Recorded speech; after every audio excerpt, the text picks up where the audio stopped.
Finding those levels, too. Look at that four-punch combination. It's a masterclass right now from Shakur Stevenson. That's what you're seeing. A masterclass. And Shakur meeting them with straight left hand. Oh, and there's a knockdown scored with the left hand.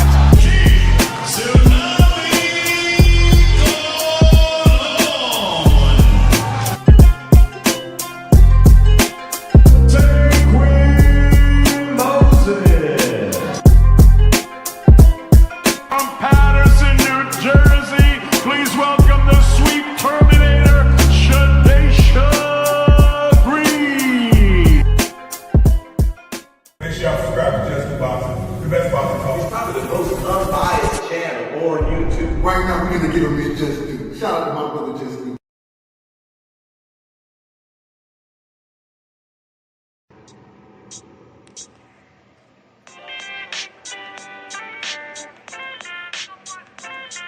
Yo,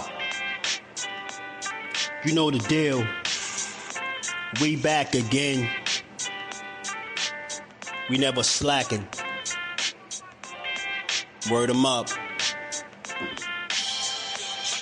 Ladies and guys, whether if you drunk or you high, it's time to pay respects to the illest man alive. If you think you got a point, he'll shrink you down to size. And from there it's downhill like a slinky or a slide. Open your eyes, got a deep connection with the rise, so you might see them jump in whenever they go live. Peep it, this channel blowing up now, it's not a secret. With tons of exclusive interviews to listen to. Them other channels I hate, but yo, they missing clues. They start narratives, sip the goose and twist the truth. It don't take a rocket scientist to get the proof. Just click the live at 4 p.m. Eastern time. But when you chime in, make sure you keep it kind. But if cowards want to debate, then it's feasting time. My man Just Do shine busy all the time. Grind 24/7, 365.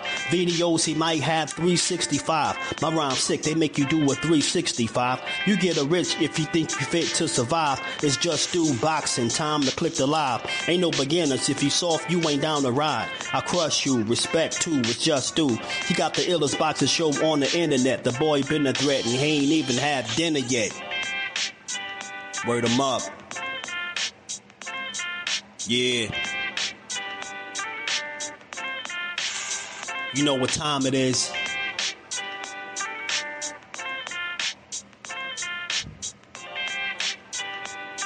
$4 p.m. Eastern.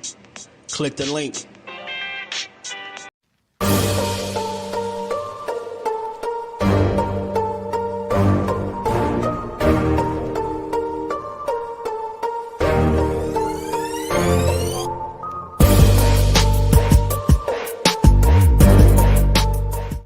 Do you foresee yourself being in, let's say, more thrilling fights as you get older?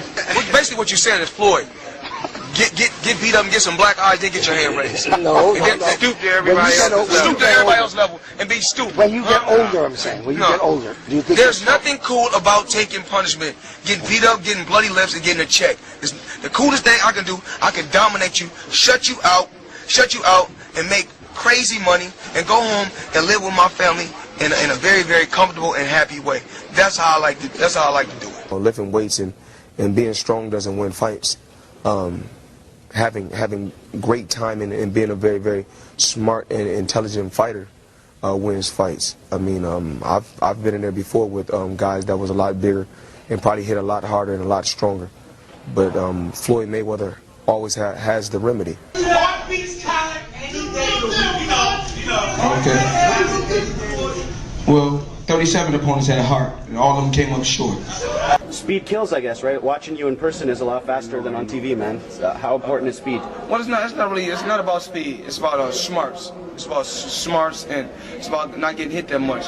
Boldimir's a big guy. What are you going to do to offset the size difference? It's not by size. Skills pays the bills at the end of the day. It's about being smart, and the smarter fighter is going to win. Most guys I don't beat them with speed and power. I beat them with smarts. I think about it. It's more up here than. Bring the truth or tell on your ass what you doing or what you're not doing every single time.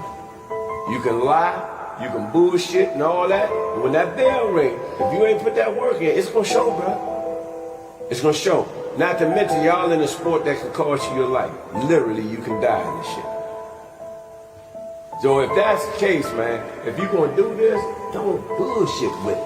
If you don't really want it, say to yourself, keep it real with yourself. I really don't want this shit. I can't put the work in that it requires. Walk away. Ain't nobody mad at you. Go out there, you're young enough, you go get educated, get a skill, do something, man. But don't play with this, man. You can get killed in this shit, man. What's good, boxing family? How y'all feeling today? On this good Wednesday, man, we back. We missed the day, but we gonna make up for it. Y'all know how we do. It's a lot to talk about. It's a lot going on in the world of boxing, man. 154 is on fire right now, man. 154 is on fire. I think that's the talk of the boxing streets right now. Junior middleweight, man. I knew it. I knew this was going to turn into one of these, glory type divisions right now. They got way too much talent at 54. And you got that trick bag of a cheat code in Fundora. And it's a lot of people that feel like he ain't going to be beat. You know, he got the one loss, but since then, he's only gotten better. More experience, gotten better, more wins, and he's just tougher to beat. But, it was a discussion going on about who could beat him and if Boots is the guy. It's a lot of talk, man. Some people feel like Boots could win. Some people feel like Fundora is going to win. One of those people being Terence Crawford, man. Terence Crawford made his pick on who he think could win this fight. He say he don't think nobody beats Fundora right now. And look, I get it, man. I get it. But I still think Boots is just far different than the rest of those guys at 54. The jury is still out to a degree whether he's as good as what people feel like he's advertised so far, or is he just some hype? I don't think so. And I feel like we're going to get more clarity when this fight come in June between him and Xander. Xander is as confident as a young champion could be. I believe he only 23 years old. Boots like 28, something like that. So a little bit of age gap there, not nothing too crazy, but Xander it was adamant. He pushed for this fight. This is the one he wanted. When the Virgil Ortiz situation fell out for Boots, Xander jumped all over this. And I feel like those are the type of fighters you need to champion. Whether he win or lose, I think he deserved to be celebrated come June because he doing what a lot of people are not doing right now. And I don't care what nobody say. I've been paying attention. Well, nobody is adamant about fighting Boots is Xander Zayas. I've never seen it. And that actually made the fight. So I got to respect this kid. Not only was he adamant, he's confident. And, he did a little short interview. We're going to get to all that. That's a lot we're going to get to. He said he's going to rip Boots' heart out, man. I love the way he talking. That's pure confidence. Nobody should be mad at him. We should embrace it. You shouldn't be in the ring if you're not as confident as what Xander is right now that he could win. And look, he got a hell of a skill set. He can box. He's well-rounded, man. He can handle himself in there. I don't think there's no mismatch, right? The way some people are building it up to be. I don't think so. You know what I mean? I think Xander is somebody that, has pedigree as well. He could fight. He know what he's doing in the boxing ring, man. So I don't expect this fight to be easy for Boots, but I'm pretty sure Boots don't expect it, right? But hey, man, Boots said, look, man, he was like, man, he gonna handle this kid, man. You get me? He said, this is like Xander, little boy to me, man. He going little boy Xander. So you're gonna have to show us, man. This could be Boots coming out party or Xander's, man. These are the fights that we really need to get behind, and I think everybody could enjoy it. Like, take my money already. You get me? I'm with it. Pay-per-view it up. I'm cool. I'm cool. Let me say what's good to the fam real quick, man. We're going to get to all of this. There's a lot to get to. CJ, my dog, was goody. Ramon was good with it, fam. Yeah, double tap the screen. Hit the like button. Sub to the channel. Support the bill. Well, what it do, Marcus? My dog was good. Mine, George in the building. ASAP. Little dog. I love the way Xander talking. Bleeds was good with it. Holding me crack. It has already. Remember, Lubin dropped them. And you get me? Hey, man, George, I don't see this unbeatable guy that they see. I don't know why they tripping, but I see a guy that's going to be really, really hard to deal with. But, you're going to have to be a special kind of somebody to deal with him. And I think Boots could be that guy. He could be. You know what I mean? But I see too busy working to go see the champ. Damn, shout out to CJ. Don't work too hard. Band up. What's good with it, homie? How you feeling? Yeah, man. So look, I like it. 154 is it. You got Charlo on the sidelines. Charlo saying, you know, he's Charlo like F the whole world. You know what I mean? Charlo said F everybody. You get me? Charlo said F everybody. I ain't worried about none of them. Fuck Earl Spence, fuck Zion, and fuck Boots. Fuck all y'all 154. Hey, you're out. Ortiz, and I run Texas, dummy. I run Texas, dummy.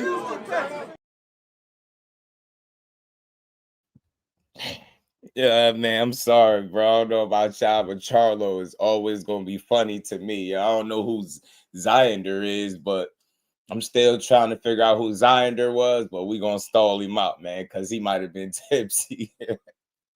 Bro just spazzed out for no reason. That's why I tell you need Charlo back. The only problem is I wish he was active and talking like that because people would respect it more. With the inactivity, you know, people just look at it as he on the sideline and he barking, but that's not what's going on.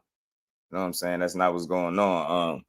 You get me? I think something needs to be said about PBC and their fighters, man. You see a lot of times dudes lose. It'd be some of their biggest talent, best talents, biggest stars, and they'll lose and then be on the sideline for an extended period of time. If people listen to, outside of all the barking he was doing, he was saying something of substance. He said, yo, I've been constantly asking to get back.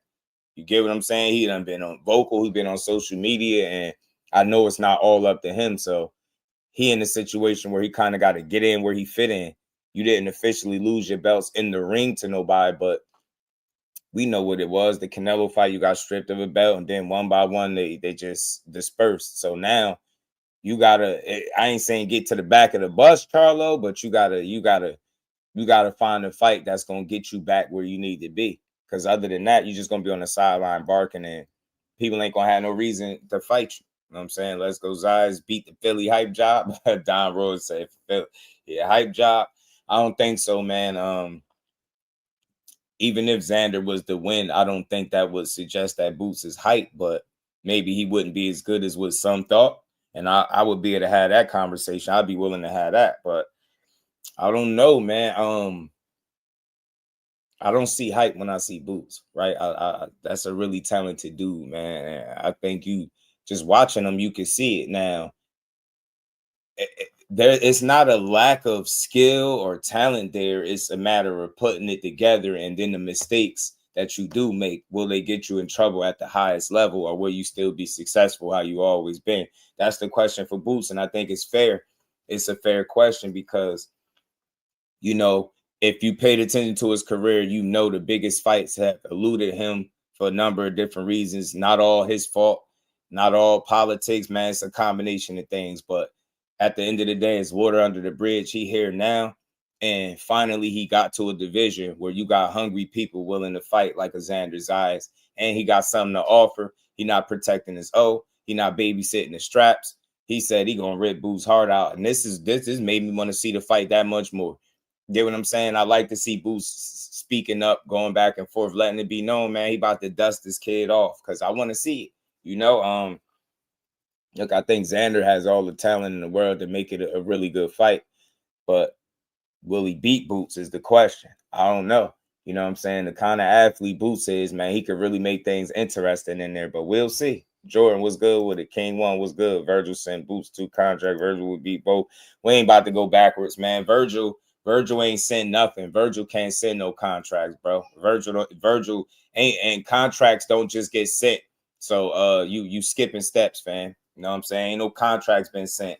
Offer was made to Boots while he was still down at 147. Since he got up to 54, no offer has been made to Gervonta Ennis. There's no 2 contracts sent. You really don't know how boxing works because it don't go like that. His team did know. You don't know what you're talking about. I know this for a fact. They didn't send 2 contracts.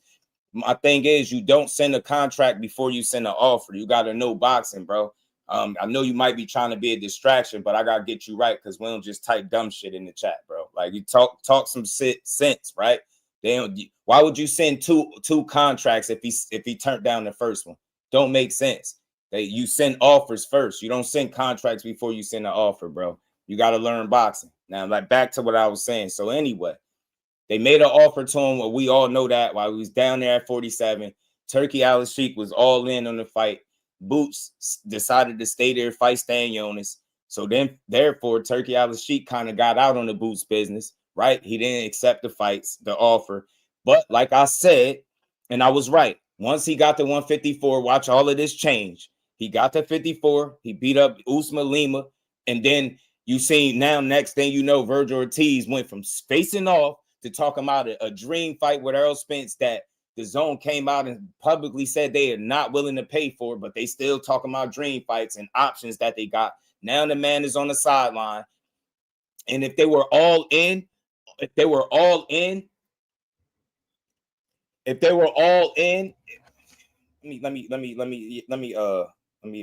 find Buddy the door real quick, man. Cause let me call Buddy a Uber. I don't play I appreciate you, CJ. I don't play no disrespect. That's over with. It's over with. You know what I'm saying? I'm tired of y'all weird ass people, man. But you know what? Let me ignore it. Let's keep building anyway. So we all know offers don't. If you turn down an offer, nobody's sending a contract. Virgil Ortiz never sent no contract. The fact of the matter is, since Boots got up to 54, no offers been made. It been a bunch of talk. Them dudes was double talking.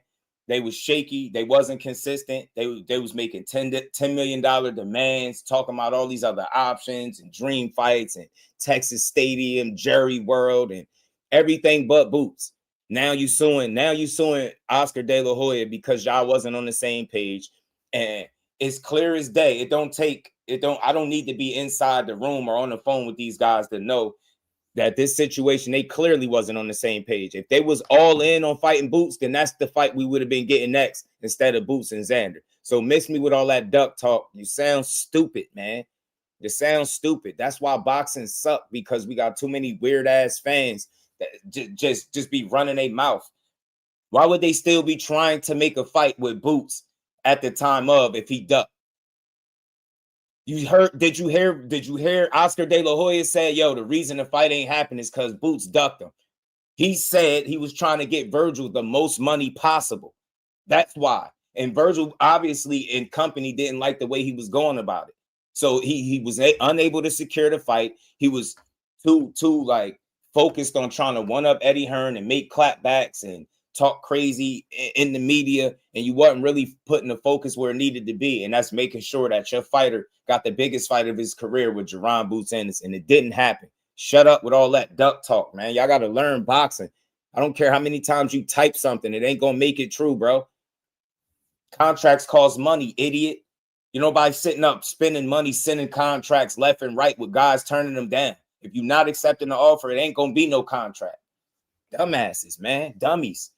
No offer has been made to Boots Ennis at 54. Why? Because he went and made that demo on Lima like I told y'all he would. Now y'all sitting up trying to make excuses for Virgil Ortiz. He don't got a leg to stand on, bro. He don't got a pot to piss in or a window to throw it out. He's suing his promoter. His promoter is beefing with his manager. It's a mess over there. Ain't nothing good about what's going on over there with Golden Boy and Team Ortiz, bro.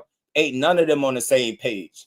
Pops ain't on the same page. Son ain't on the same page. Manager tripping. You get me? Oscar out here making clapbacks.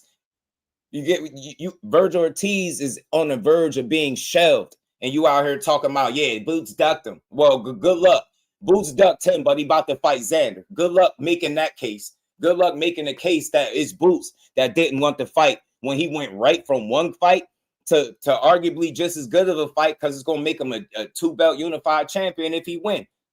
Learn boxing, man. I told y'all this dude was different. So if you better than Boots, go in there and prove it. But I said this, when he got up to 154, pressure was going to be made. And already at the one little mixtape demo, he already about to be unified, because I do believe he beat Xander. I don't think it's going to be easy. I think Xander, this could be a real good fight. I think Xander could bring some smoke, but I think ultimately, man, Boots going to do what he do.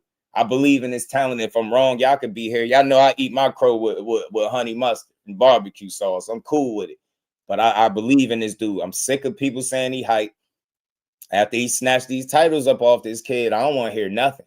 I don't want to hear nothing. I don't want to hear it was too early. He was too young. None of that. Y'all talking crazy. Oh, he a hype job. All right. Well, Xander gonna have an opportunity to prove it. Y'all man Virgil had an opportunity to prove it, but because they couldn't get their business affairs in order, it ruined the fight. People are ignorant, man. Like you see people going back and forth negotiating, and then the fight don't get made. Yeah, well, Boots ducked them. That's why. The lawsuit tells you everything you need to know. If Virgil is happy and everything is on the up and up, the only fight for them is Boots.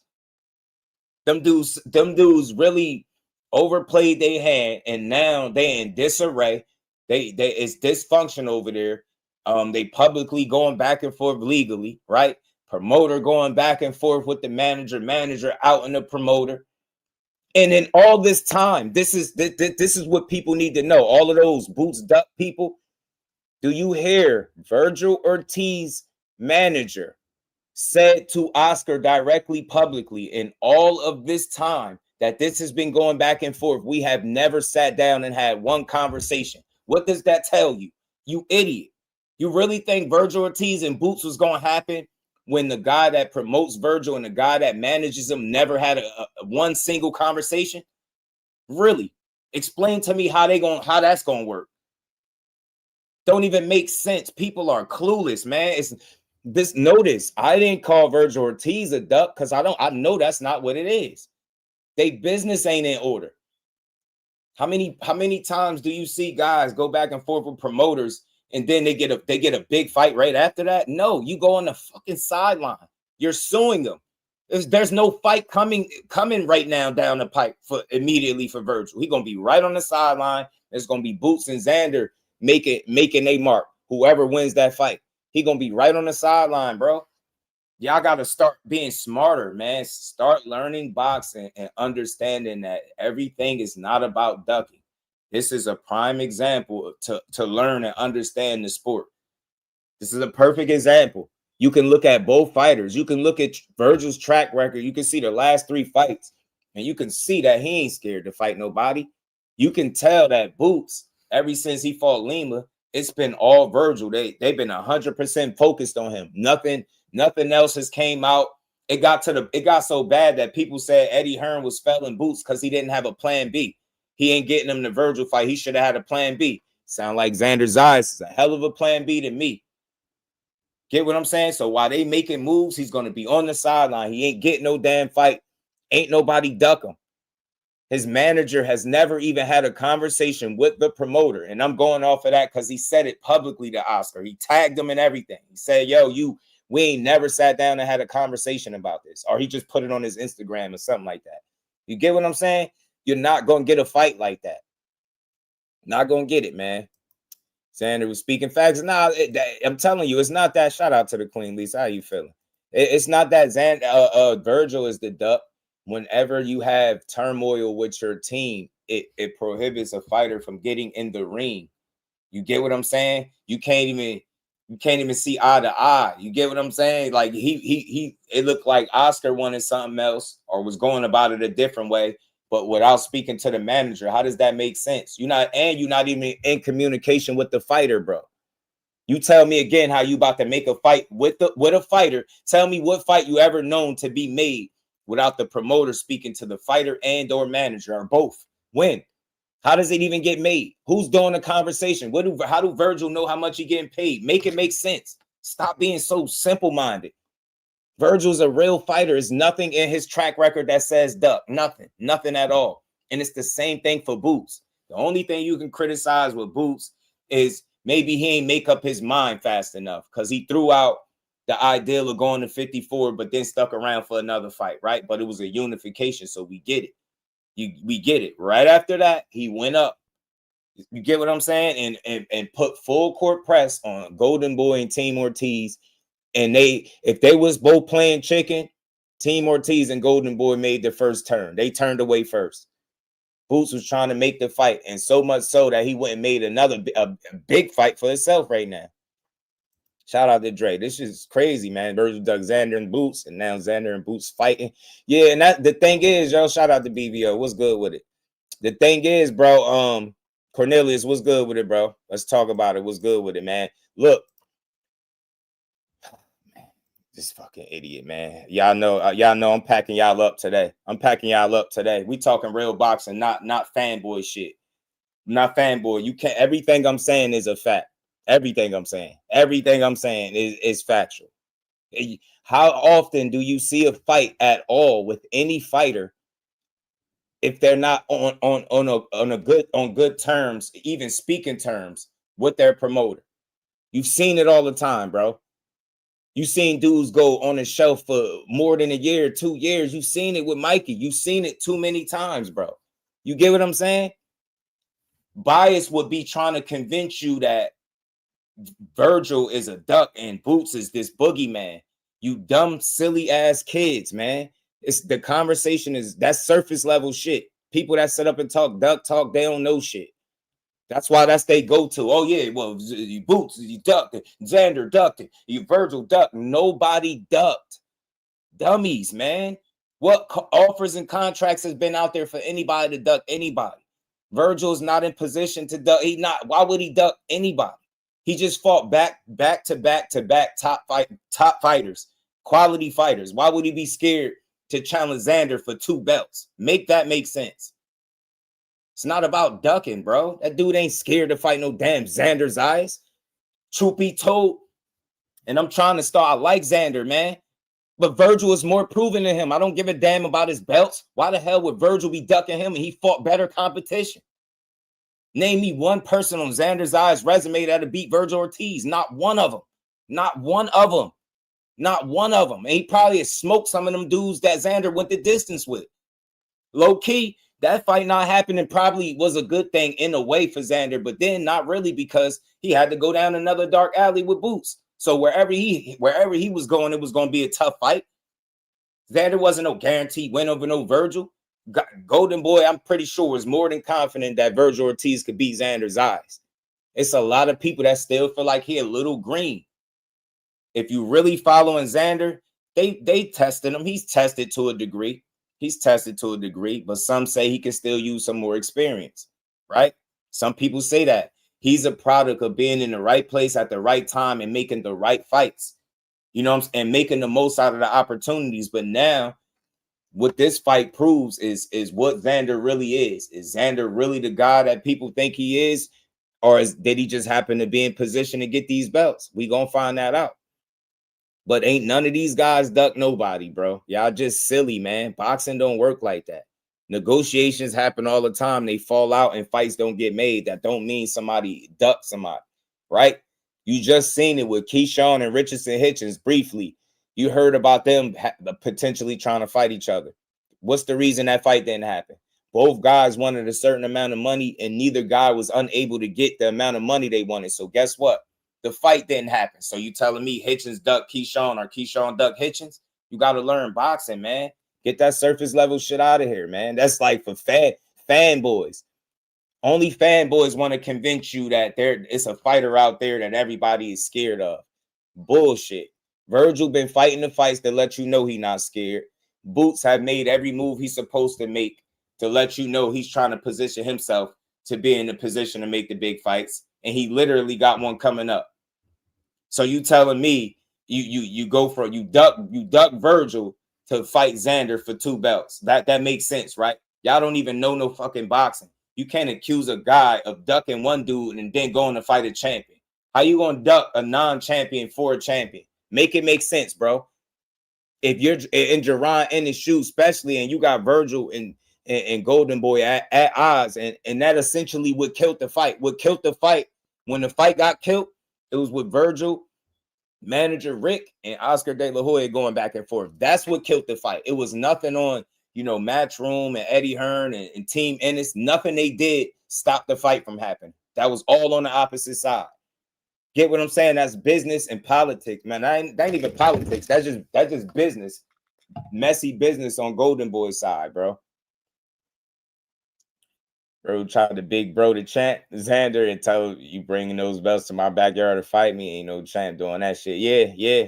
Shout out to William Old School. He said John Fury ducking. Yeah, I've been meaning we gotta get you that fight, Will. We gotta get you the John Fury fight. Y'all, everybody smash the like button, support the channel. Let's build, man. Let's talk real boxing, not surface level duck narratives, man. That shit is corny. That's for people that don't know shit. I'm telling you. Next big fight is Fundora and Xander. Now I don't know if he gonna masterclass Boots. We gonna see. I ain't mad at you for feeling that way. I like the fact that you say that because in boxing anything can happen.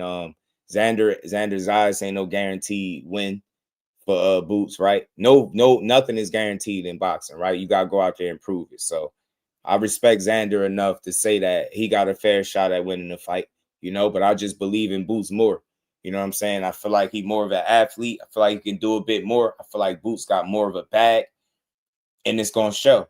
Now, that's my opinion. I can be wrong. You know what I'm saying? But we're going to find out. I'm glad this fight is scheduled, is set. They got a date, venue, Barclays, June 27th. I can't wait to see it.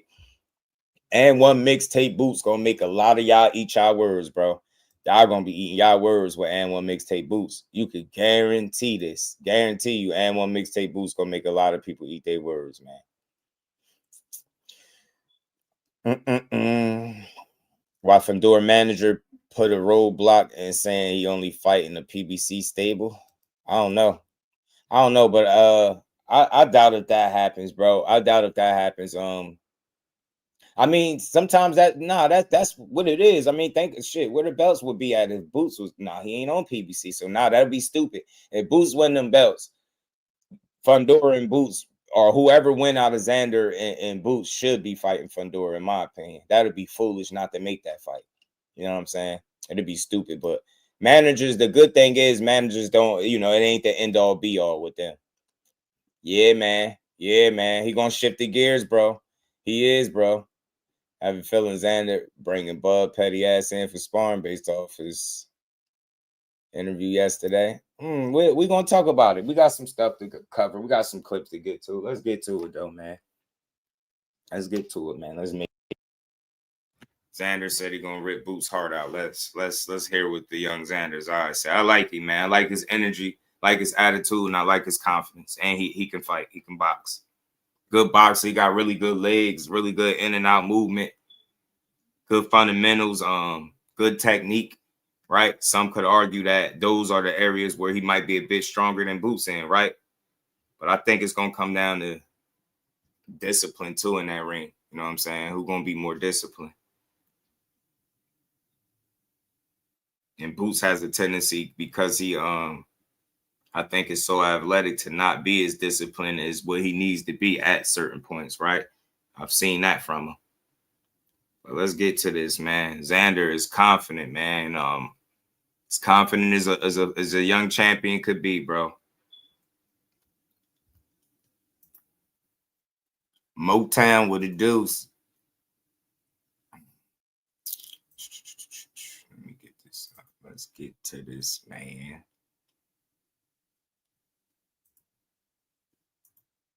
Yeah, man. Even good smoke. He's only 23. Yeah, he could bounce. Well, shit. That's the bad thing, though. The wrong kind of Boots ass whooping hit different, man. That shit could change you. That's why I respect the hell out of him taking this challenge so early in his career. He taking a real risk. A real risk. Great, but world champ Sebastian Fundora. He is taking a real risk.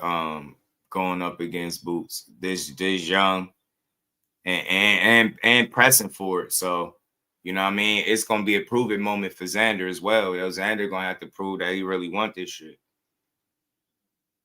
Oh, shit, my bad, y'all. I didn't mean to pull this up. Wrong one.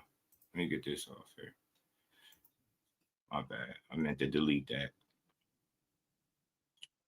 Definitely going to be a proving moment. You know what I'm saying? He's going to have to show everybody what he made of, man. And same thing with Boots, because, again, it's crazy. After all these wins, they still calling him hype. It's wild, but it is what it is. I think all that shit ends June 27th. Manu Kakopian with The Ring. Pleasure to be joined by WBA and WBO junior middleweight champion Xander Zayas, who's getting ready to face Gervonta Boots Ennis on June 27 at the Barclays Center in Brooklyn, New York. on the Zone pay-per-view. Xander by decision. Xander, possible, everyone bro. is already buzzing about this fight. How are you feeling, and why was it important for you to take the toughest test of your career at such an early stage? Manu, thank you for the time. Thank you for being here. Man, this everybody, like you said, is buzzing. I feel like this is the biggest fight of 2026 thus far. And it was important for me because for me to say that I'm the best, I got to face the best. And Jaron Ennis is one of the best names in the division, you know, alongside other fighters and myself. So come June 27th, I will claim why I'm the best 154-pounder in the world. And like you said, everyone is buzzing. Everyone's talking about it. Gervonta Ennis himself, he's giving you immense credit, and rightfully so, for taking this fight when you had the leverage to call the shots and choose any route you preferred. Yeah. At the age of 23, what does it speak to you? What does it speak for you as the fighter you are? Man, I feel like a lot of people will love or love to be average in life. I wasn't born to be average. I was born to make history. I was born to keep writing history. I've been writing it since the day I was born. And this is no exception. This is the biggest name. This is the biggest test. I love that energy. And I'm gonna write history one more time.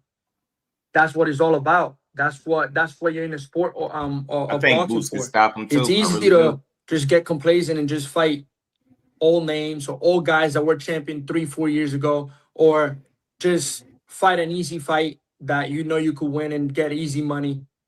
But when everything is on the line, when a lot of people is doubting you, that's when the stakes are high. That's when you got to perform, and that's where I perform at my best.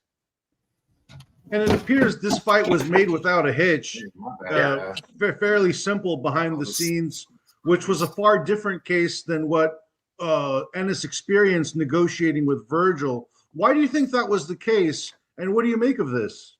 Like you said, it was an easy negotiation. I feel like we both wanted to fight. Listen up. Listen up. Negotiating with Virgil. Listen up to the question. Everybody in here, hit the like button. Hit the like button, bro. Or hit the dislike button. I don't care. Listen up for you Boots naysayers, right? The Boots naysayers. Comparing Xander to Karen is like the most idiotic thing you could do. That's so idiotic. They fight nothing alike. But back to what I was saying. Listen to what Xander is saying when it came time to negotiate with Boots. For people that say, oh, he hype or he don't want fights. Listen to what the fighter said. Why do you think that was the case, and what do you make of this? Like you said, it was an easy negotiation. I feel like we both wanted to fight. There are no buts. There's no what if. We both want to fight. Let's make it happen. The fans want it. Why not make it happen? With Virgil, well, I guess that happened every time there was a conversation of a big fight with him. He always wanted it too much of his way and never wanted to be, he didn't want to play the game. He didn't want to play the game. He only wanted to play his game, and that's why he never got a big fight. It was super easy. I feel like not just me, but the whole team, everybody behind the scenes, Jerome Boots and his team, they can tell you it was just fairly easy conversation. We both wanted it, and we both made it happen. That's what it comes down to. When both fighters want it, it's an easy conversation to have. Shut up. Everybody pushing duck narratives across YouTube, and some of y'all content creators out there, y'all terrible, man. Y'all got too much influence to still be pushing a duck conversation in 2026. Easy conversation to have when two fighters want to fight. You morons. Damn, man. Y'all want so bad for grown men to be scared of each other. Anybody, and I mean it, from now on, anybody without the proof to back it, you come in here pushing that another grown man is scared to do what he trained to do every day. I'm going to just assume you soft. There ain't no in between. I'm gonna assume you a soft dude. Get out of here, man. And listen again when he said Virgil. He could have easily just said in this conversation, when it came to Virgil, Virgil just didn't want it. He's ducking. Virgil's ducking me because he don't want to fight. Listen to what he's saying. He like Virgil didn't want to play the game. What he's speaking to, that's the business side. when you hear Virgil speak to Xander, he tried to little boy Xander. But the problem is you're more proven than Xander, but Xander has the belts. He's more accomplished. You're more proven. You fought better names, but he got the accomplishments. So y'all need each other. But Virgil, everything he's saying, he like, oh, well, you got to do it like this. And they was playing that A-side game. The same shit they did with Boots. And that's why I say your team is responsible for you getting and not getting fights. A lot of times they don't have shit to do with a fighter being scared, man. Your team matters in boxing. Your team really matters. So I won't even blame Oscar. I believe that he believes in Virgil. But his methods, to me, in my opinion, based on all the information that's out there, Oscar De La Hoya's methods is one of the sole purposes is why this fight ain't happening with Virgil or Xander. It's the way he go about it. He claimed that he A-side over a guy in Boots that sold out, right? You never sold out nowhere.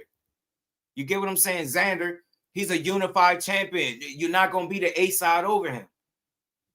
So, again, Oscar De La Hoya, in my humble opinion, based on everything he said and put out there, these particular two fights didn't happen for Virgil because they were claiming A-side and the business wasn't right. They wasn't trying to come to the table to meet and be realistic. And then you got Oscar De La Hoya with the boot situation with Virgil. He ain't even talking to Virgil's manager about anything. So how could you then stage a fight when you're not in no communication with the fighter or the manager of the fighter? Come on, man. Make it make sense. Did Xander Zayas say Virgil Ortiz ducked me and he's scared to fight me? That's why the fight didn't happen? He didn't say that. Say he did not want to play the game. And that's what you be seeing. A lot of times these dudes be having inflated egos or perceptions of who they think they are. And it's not realistic. Virgil don't have that A-side. He can't play that A-side card. That's going to hinder him. That's not going to help him get no fight. He don't got no belt. Yeah, you fought names, but you ain't been no crazy big ticket seller. You ain't selling out no venues. Get what I'm saying? It's going to be hard to push. Oh, yeah, man, he the A-side over everybody. That shit is not realistic, and that's why he's not getting fights. And it's a similar situation with Bakram Murtazaliev. People want to paint him out to be a boogeyman, but in reality, he don't have the strongest team. He don't have the best team. So what ends up happening? Fights end up falling apart. And then the boogeyman goes in there with fucking Josh Kelly and get beat up. Ain't no boogeymans in boxing, and all that duck shit is the most overstated, overplayed narrative in boxing, and it ruins conversations. You idiots. I don't even see how y'all can sit here with straight faces and call people ducks and with no information to prove to back up the claim. Ultimately, boxing is a business. When we're talking about the biggest fights in the world being made, it's business. It don't have shit to do with nobody being scared. If that money is right, they're going to make the fight. When both parties involved is all in on making fights, we get them. That's 100% why we getting Boots and Xander right now. You don't see Xander team going on the internet playing around. They was they was all about it. They put this fight together so fast. Oscar De La Hoya should be embarrassed for the way he behaved handling not only the Xander and Virgil fight, but then the Virgil and Boots fight. He ruined two opportunities for his fighter, in my opinion, playing that A-side bullshit. Now, think I'm lying. Now, Virgil gonna have to get realistic, or he gonna be on the sideline. Watch what I tell you. Shout out to We Fight All Night. Cal Cooler, blessings, family. How you feeling, bro? Yeah, they mad at Bud for his opinion. You know, we gonna get on them. We gonna get to them too. We gonna get to them. Shout out to Creole. My dog was good, homie. Butcher was good, homie. Was good with it. I keep trying to tell y'all, like, I get it. Everybody feel like this one is a duck. Nah, Virgil Ortiz ain't a scary dude, y'all. I would urge everybody to reconsider saying that. Think about the last three people that he fought. Does that look like a scary guy? You get what I'm saying? Boachuk, Madrimov, Erickson, Lubin. Does that look like a guy that's scared to fight? You get what I'm saying? Virgil almost died. You know what I'm saying? Down there at 47 when he caught that Rabdo. The dude still boxed.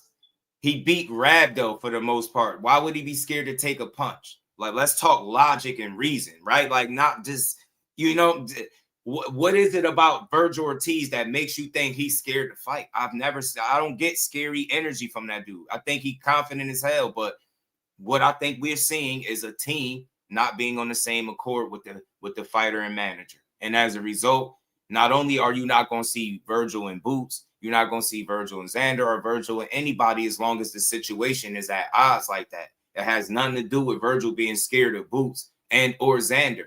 Why would he be scared to fight a young, unproven Xander Zayas? No disrespect, accomplished, but mildly unproven Xander Zayas. It don't make a lot of sense. You get what I'm saying? Who the hell is it that Xander beat that Virgil should be so afraid to get in there with him? What is it that Xander possessed that should make Virgil be scared to challenge for his 2 titles? We should really be able to understand from these situations falling apart that it's more business related than any fighter being scared of each other. And I'm telling you, if Xander felt like Virgil was scary and that's why the fight didn't happen, he would have said it. What he explained it to you, and I'm gonna let it play again. I'm gonna let this play through. Is the business, bro? When the business don't line up, you don't get fights. You see this all the time. And I tell y'all, when it's public like it is, you don't get it. Look. Let me make some sense to y'all. When it came to Xander fighting Virgil, we seen a lot of back and forth on social media, right? And then you see the Oscar De La Hoya videos and the tweets and stuff, right? It was very public. So what ends up happening? No fight. Moving on. Then you get Virgil moves on to boots, right? What did you see? It got very public, back and forth, clapbacks.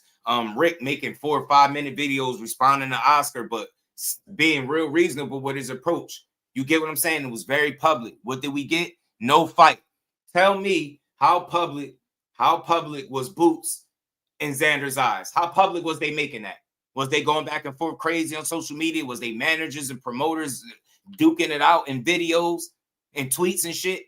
Absolutely not. The fight got put together fast as hell. I'm trying to tell y'all, man, that because their business was right. Xander team either believes in him or his contract up, like Tim Bradley said, but we gonna find out. We gonna find out. You know what I'm saying? Virgil gonna get the Fundora fight watch because I cool PBC. I mean, look, as long as he at odds, though, he ain't getting nothing, Butcher. You get me? As long as him and Oscar not on the same page, and then Rick and Oscar not on the same page, it won't be no fights for Virgil. He gonna be on the sideline. He ain't getting no fight, in my opinion. I don't see it. I don't see him. And then think about it. When Oscar spoke about Virgil, he started talking about the arbitration, the legal shit, how long it could be, how he could end up being on the sideline. Oscar ready to play the long game with Virgil. So I'm telling you, it's up to him and his manager to get on the same accord so it don't end up hindering that man's career. Because Virgil Ortiz can't afford to be sidelined again. He already got sidelined with Rabdo and missed key years out on his career, and then couldn't even get the big fight that was supposed to be the Stanionis fight for him down there. He was supposed to be a champion at 47, but his health didn't allow it. So if you Virgil, you got to find a way. Y'all got to find a way to resolve this legal situation so y'all can all push forward. But until that changes, I don't see Virgil getting back in there. Fairly simple behind the scenes, which was a far different case than what Ennis experienced negotiating with Virgil. Why do you think that was the case, and what do you make of this? Like you said, it was an easy negotiation. I feel like we both wanted to fight. There are no buts. There's no what ifs. We both want to fight. Let's make it happen. The fans want it. Why not make it happen?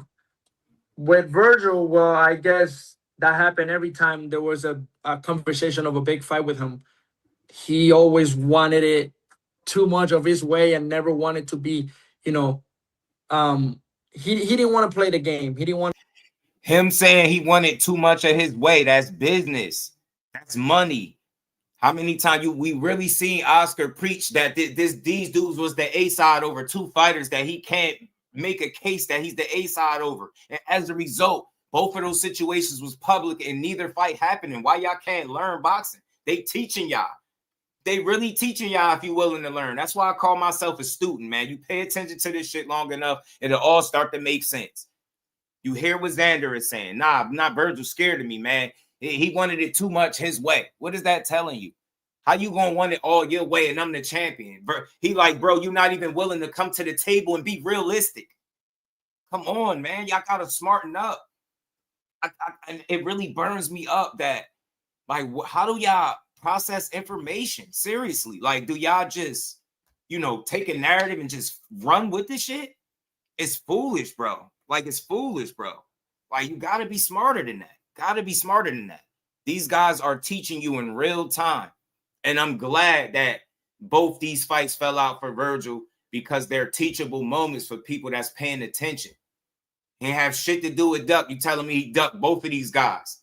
So Virgil just scared to fight all of a sudden. So he fight back to back to back quality guys, proven guys, right? Quality fighters, good fighters. And then all of a sudden, he get cold feet and get scared to fight Xander. Tell me how that even makes sense, bro. Seriously. Seriously, bro. The man almost died, bro. If you had a near-death situation, I'm pretty sure the last thing you'll be scared of is a damn punch to the face. That doesn't make sense, man. I'm giving Virgil grace because he deserved it. This shit is foolish, man. That's not a scary-ass fighter. That's a fighter that we clearly see. He's a chill guy. I don't think he do a lot of barking and screaming, but it seemed like everything was on the up and up until you got to this fight. Y'all ever ask yourself what made Virgil sue Oscar De La Hoya?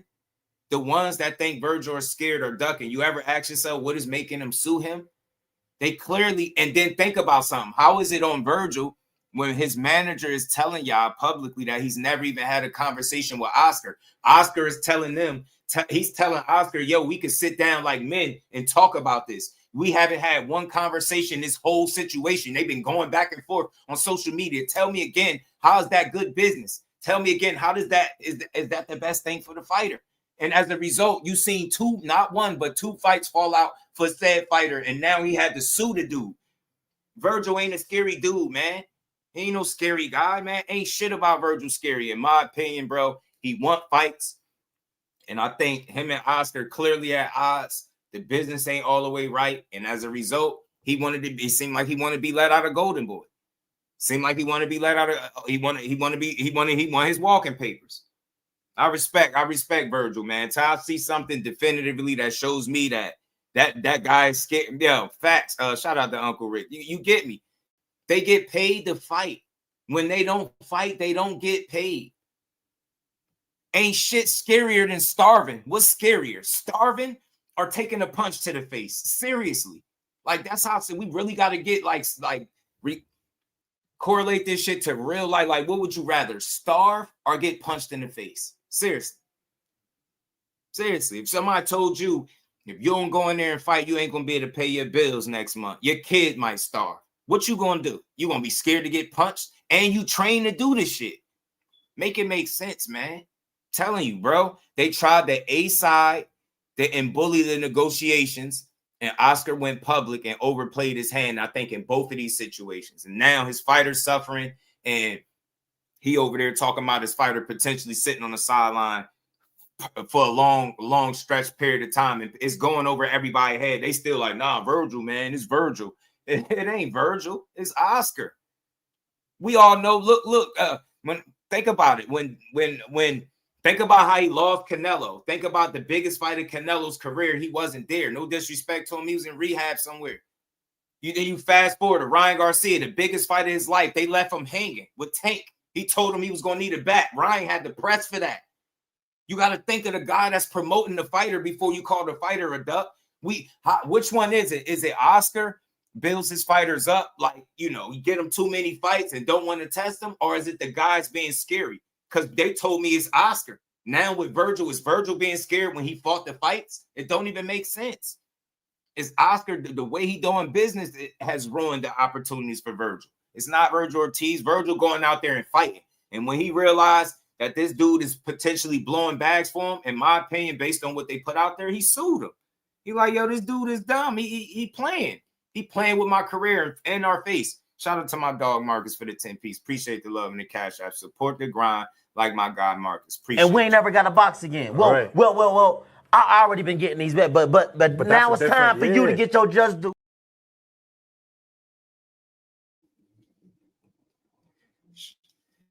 Shout out to my guy Marcus, man. Appreciate the love, man. It's exactly what they do. Facts, man. Oscar said he's receiving death threat. You remember he had to get up at least the crazy. You remember that? You remember that? Oscar said they had to get up out of there. They was receiving death threats. Remember that? Come on, man. At some of his fighters' biggest moments, he hasn't been present. You get what I'm saying? Like, think about how many. Yo, talk about it. Munguia, Ryan, Zordo, Zepeda, and Virgil. Again, why are we blaming the fighters when it's the promoter that has a track record? And I think what Oscar be trying to do is maximize his coin. I really do believe that. I think he be trying to maximize what these guys could potentially make. Because if they make more, he makes more, right? He's in the business of making money. And I think, unfortunately, these 2 times that he's ruined opportunities more so than helped them, right?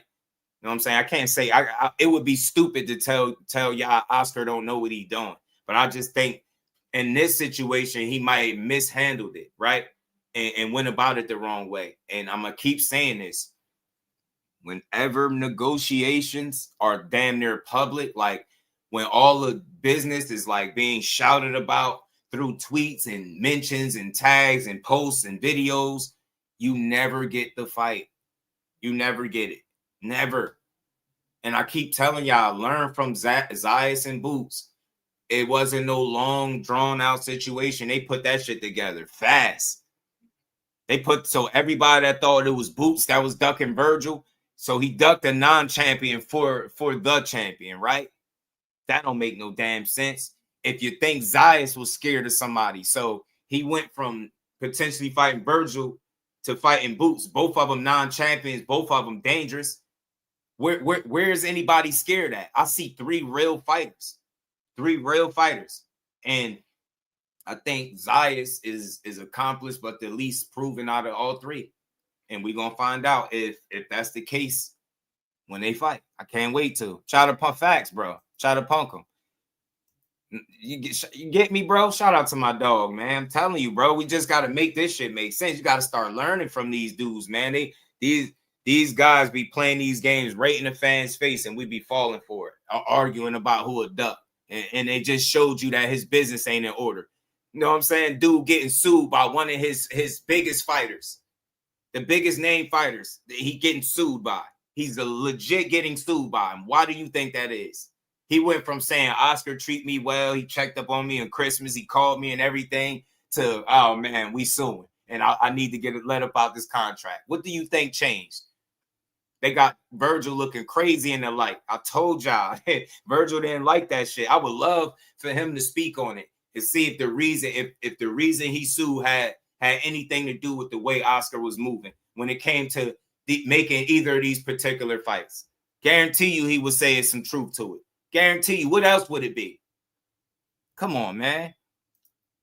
Yo, all the time, Rod. It derails them all the time. Shout out to Marcus. I appreciate it, man. Appreciate the continued support, bro. That's my guy right there. And you know it, that got to lead that up there for the people that talk that bias stuff. And for the last time, if you're going to use the word bias for the people that call me bias, I don't mind, but just use it correctly. Bias is not when you hear something that you don't agree with. Bias is when a guy is not able to speak on both sides of the spectrum or the equation or whatever it is you're talking about. You've heard me speak on Boots' side. You heard me talk about Zayas. You heard me talk about Virgil. And guess what? In all 3 situations, I have not told not one of y'all that either of those dudes are scared to fight or ducking each other. Shit is stupid, man. Negotiations fall out all the time in fights, man. Yeah, it's like people just start watching boxing. I swear, man. I'm convinced people that continue to push duck narratives, y'all just start watching boxing. Y'all don't know shit. Y'all really don't know shit. Y'all not learning when I think they mess up when they negotiate publicly. But the good part about it is it's an opportunity to learn boxing, right? We never gonna be on them phone calls. We never gonna be in them rooms negotiating with the fighters. We're never gonna have that type of inside track. But we got a different inside track when they going back and forth publicly, and then, oh shit, a lawsuit come out of nowhere. Come on, man. A lawsuit can't be good. Virgil want to fight. That's how he eat. The man almost died. Some of his prime years is missed because of an illness. You get what I'm saying? That he seemingly got under control now. You telling me he don't want to go 100%? The man trained like a complete maniac, and he fight like one. But all of a sudden, he's just going to be scared because Xander Zayas of boots. Man, I'm here to say this confidently, man. Virgil ain't scared of neither one of them dudes. Ain't no boogeymans, ain't none of that. Get what I'm saying? Ain't no boogeymans, ain't none of that, man. I think it'll be a good fight if it happens. It will. It will. Shout out to Blue Wells. Let's keep building, man. Let's keep playing this. He didn't want to play the game. He only wanted to play his game, and that's why he never got a big fight. It was super easy. I feel like not just me, but the whole team, everybody behind the scenes, Jerome Boots and his team, they can tell you it was just fairly easy conversation. We both wanted it, and we both made it happen. That's what it comes down to. When both fighters want it, it's an easy conversation to have. Did you and your team go into this fight be like, here's everything that went wrong with Virgil. Let's make sure it doesn't happen, and we can get this done? Man, I don't know what went wrong with Virgil. I don't know what. I mean, obviously the Sue and all of that, they had all that stuff with Golden Boy and Golden Boy with them. So I get that. But outside of that, I don't know what went wrong. With me, it was easy. You want to fight? Yes. Let's go. Let's make it happen. That's it. Simple. The difference in these situations is, you notice Xander Zayas don't got nobody making videos on his behalf trying to publicly negotiate, ruining his opportunities. We all know whenever you go public, you killing the fight. We know it. But like real ones, behind the scenes, they got it done. You heard what he just said? It's very simple. Hey, you want to fight? Yes. Man, gotta put some more respect on this lost Hispanic backstreet boy, man. You know what I'm saying? The first Hispanic golden lord. You know what I'm saying? Xander Zayas. I don't know why he got that pink cap on. He bogus, but he could fight, though. I like Xander. You gotta put some respect on him.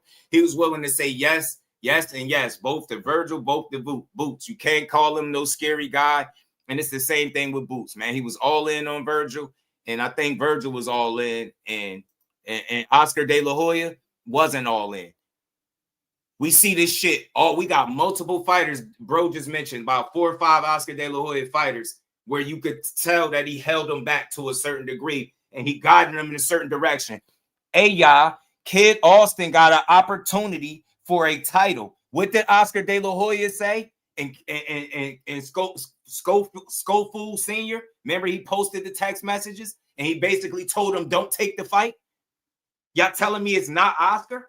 Oscar is the common denominator when these fights don't be happening. He a fucking promoter. He know how to promote. He know how to put a fight together. He know how to do business. He been doing this shit for years. You ain't gonna be around in business as long as Oscar if you don't know what you're doing. But he still don't mean he ain't an asshole about it. He mismanaged, in my opinion. And I think he mishandled both of these situations. He got too wrapped up into the Clapback Thursday edits and putting them videos together and putting it all in there, trying to make people laugh, that you took your eye off the most important thing, and that was making sure that one of your most prized pupils in Virgil Ortiz gets the biggest fight of his career with Ennis, and you didn't secure it. Get out of here. You told Kid Austin, don't take a fight. Don't take a title fight. Get what I'm saying? We all seen with the Zordo, the Munguias. You seen this shit. Get what I'm saying? You seen it. You threw Canelo in. He convinced Canelo to fight Floyd and wasn't even there when they fought. Make it make sense. He told his fighter, Ryan Garcia, you need a bat for Tank. It's countless examples.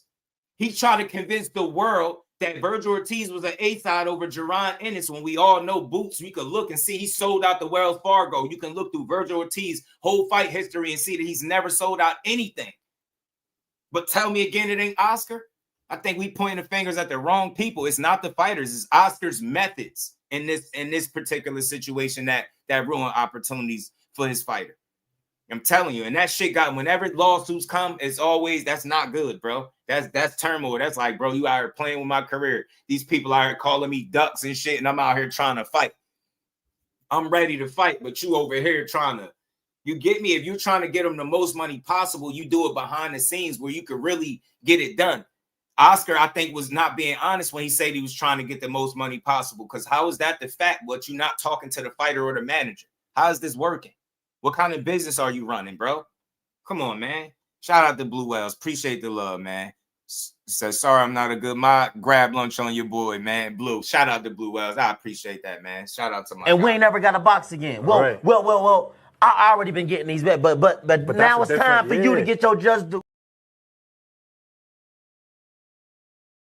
Shout out to Blue Wells, man. We gotta start paying attention. That's all I'm saying. I don't know everything, but I know how to make sense. I ain't no damn fool. Not about to get up here and push no silly ass narrative. You know what I mean? These dudes don't do all their business. And I think that's part of the problem too. I think they need to be more hands-on when it's time to make fights. I think these fighters need to start being more in the know and less, you know what I mean? Just, I get it. You want to focus on the fight, but when it's the biggest fights that you can make in your career, I think you need to be hands-on for those fights. I really do. I truly do.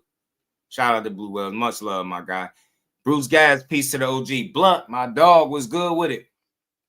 Yeah, are you a promoter? You get what I'm saying, Rod? And that's what he was doing, bro. Virgil wanted to fight, even tried to sue Oscar. You get what I'm saying? Shout out to my dog, Judah. What's good with it, bro? The contract goes both ways. That's true. That's true. But I know in this case, man, I could say I feel in this case off of everything that's out there, it was some bad business being done. And I think we've seen it play out one time too many. You know what I'm saying? It's perfect how this fight got put together with Boots and Xander. But quietly, that shit was quiet.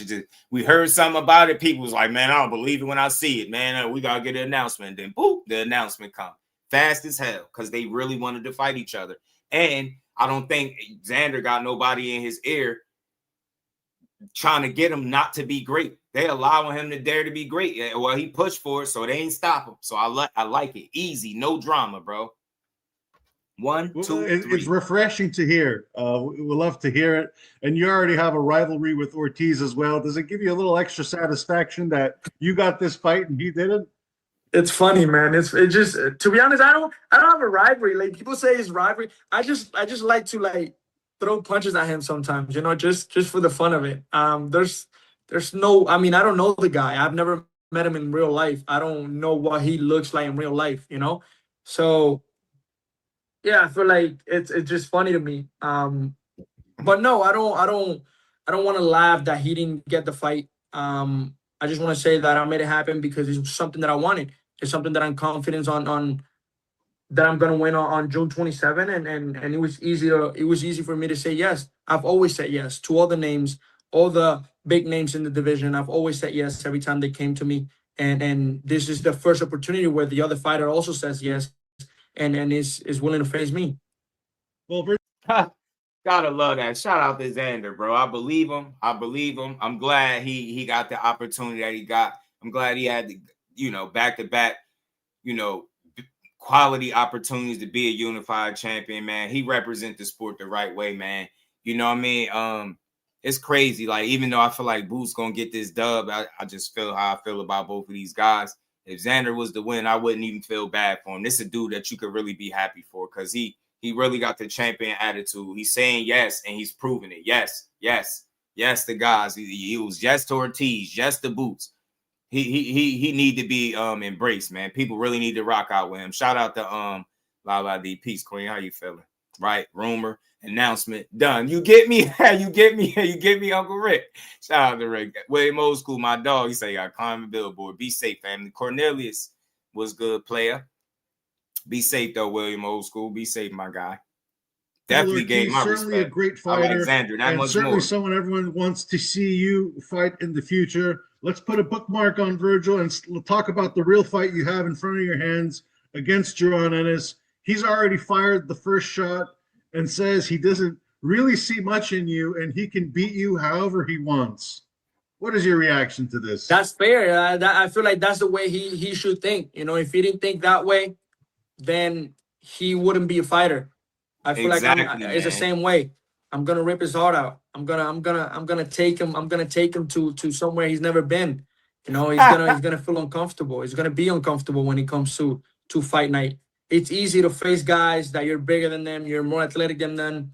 But when you're facing a guy that is as big as you, that is as athletic as you, that is as composed, as smart as you, it's a whole different story. And come June 27th, he will see why this 23-year-old is a unified world champion. He talking that talk, man. Xander said everything he supposed to say, all the way to how Boots is supposed to feel. I told y'all, you ain't as confident as what Boots is saying and what Xander is saying. Why even do this? They both really confident that they could win. That's another reason why I want to see the fight. And it's a proven grounds fight for both of these dudes. But Xander is recognized as a green champion, but accomplished, and Boots is still called a hype job. Some of that shit get put to bed come fight night. This is gonna be one of the ones to watch, bro. And I don't think it's gonna be he's considered by many one of the most gifted all-around fighters in the sport. Do you believe he's that great, or is he rated too high for your liking? He's a good fighter, but I don't think he's a great fighter. I'm gonna do what I do June 27th, and I'm gonna come out victorious. 23 men have tried, 23 men has failed, and this will be number 24. He will try. I know he will come prepared, and he will fail like the other 23 did. You're obviously confident, but what do you think makes Boots beatable in your? Man, he's saying Boots gonna fail just like everybody else. Left hand man, he was good, man. Everything. He's never been uncomfortable. He's always had it his way. He's always, had fighters that put up a little bit of a fight and then they quit. When you have a young champion that is willing to risk everything to go in there, man, that's scary. And he has me now in front of him, and he's gonna have to adjust because he's gonna be really, really uncomfortable come fight night. Without giving away. I like what he's saying right there, man. I like what he's saying right there. He's planning on trying to make Boots very uncomfortable on fight night, take him to a place he's never been, right? Basically deep waters or dark waters, deep waters, however you want to look at it, man. But it's going to be a tall task. I don't think either guy is going to be easy for the other. Why? Simply put, you go up and down their resumes, it's clear to see that Boots Ennis ain't got a Xander Zayas on his resume, right? Regardless of what you think of Xander, he ain't fought nobody that's a Xander Zayas, right? Not saying that he's something so special that you never seen before, but just, on some boxing, I think this would be one of the more overall polished talents that Boots has been in front of in the boxing ring. And he's really confident. This dude is undefeated. He don't know how to lose either. And it's the same thing for Boots, man. Two confident guys that believe in themselves. It's gonna lead to a good fight. They don't know how to lose. They're gonna have to teach each other how to lose, right? Think about that. Imagine if he does put Boots in an uncomfortable position and you see Boots in some situations that you never seen. That'd be crazy, or vice versa. Because so far, Xander has passed every test. He's passed every test. You get what I'm saying? He's only grown as a fighter. He's still got more growing to do at 23, obviously. But I think this is going to be a really tough fight for him. You know what I'm saying? And I think both guys possess qualities that the other guy, you know what I mean? Where I think they have areas where they're better than each other at, right? And I said this from a fundamental standpoint, it might lean to Xander, right? Some people might say he's more disciplined and sticking to the fundamentals and being technically sound, where Boots super athletic, where he makes more mistakes because he relies on the athleticism.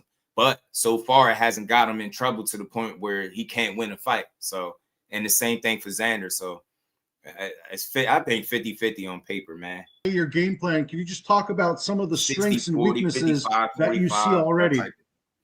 Man, he eats every straight punch. He eats every hook. I mean, I don't know. I mean, he there's a lot of things that I can take advantage of. I'm as athletic as he is. I'm as tall. I'm as big as he is. And again, he's just never faced somebody like me before. Yeah, I agree with some of that, what he said. I don't know if he's as athletic as Boots is. I think that's where Boots might have him for sure. Natural athleticism. Boots is really twitchy in there, man. That's why I call him And1 mixtape Boots. That's the closest thing to And1 in boxing. Is what Boots be out there doing.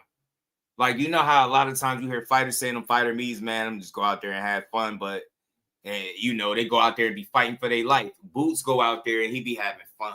And that's why he's so dangerous, because he be so relaxed and comfortable in there. So if Xander is able to push Boots in situations where he's uncomfortable, that'd be super impressive, because it's not a lot of places in the boxing ring where Boots would be uncomfortable, right? So I can't wait to see this. Xander making me want to see this even more. Shout out to Thrill, man. Xander gonna see offense he's never seen. Yeah, I'm telling you. I think the creativity part too, Cornelius, is where he got him.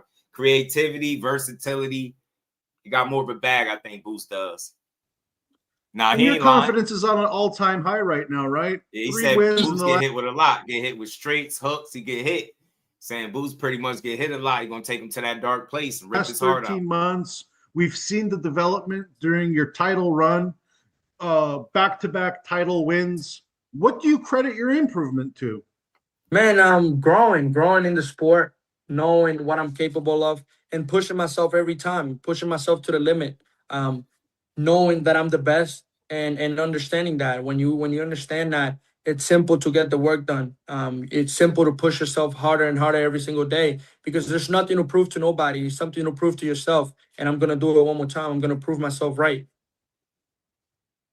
We saw the footage. You were recently training in a pair of boots. Is that going to be an everyday thing in training camp moving forward?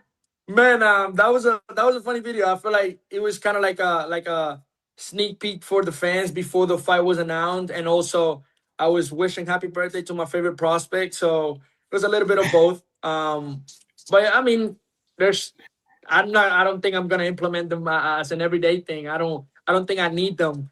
I just need to keep stepping on them. No, I like it, man. So I think it was safe to say for us to assume with him training in the boots, that's who he was fighting. So that's why I like fighters, man. They do little subtle things, man. You just got to read between the lines. I thought that was a cool touch.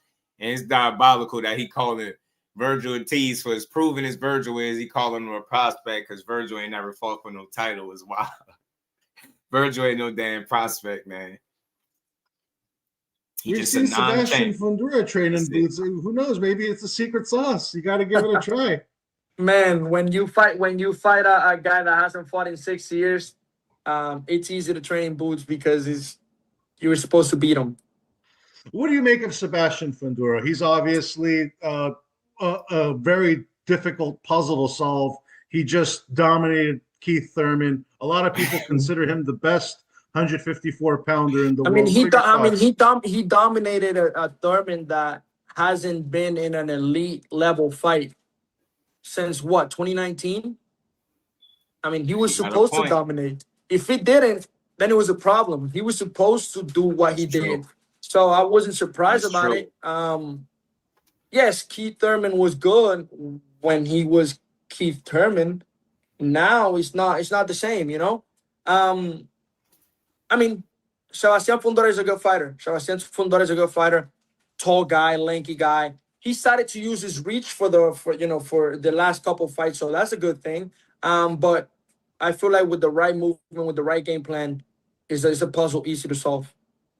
Oh shit! Damn, I didn't expect him to say that. He said Sebastian Fundora is a puzzle easy to solve. Now I don't know about that because that big, tall, long, jolly green giant man, slender man, cardboard cutout, Mr. Fantastic, like bro, that dude, he out of his mind. I don't know who the hell taught him to box, man. Should have just let him do what he was doing, man, because he making shit terrible for people, man. He making shit terrible for people. He said, so you agree with Xander? Yeah, man. He said I believe with the right game plan and approach, yeah, he could be beat. You've seen it already, but that guy was losing that fight before he got that knockout. Erickson Lubin had good success. Gervonta Clark, they had a war. That's the draw on his resume. I know a lot of people probably wasn't watching Sebastian Fundora around that time. Now, some people was, but if y'all remember Gervonta Clark, that's the draw. They went to war.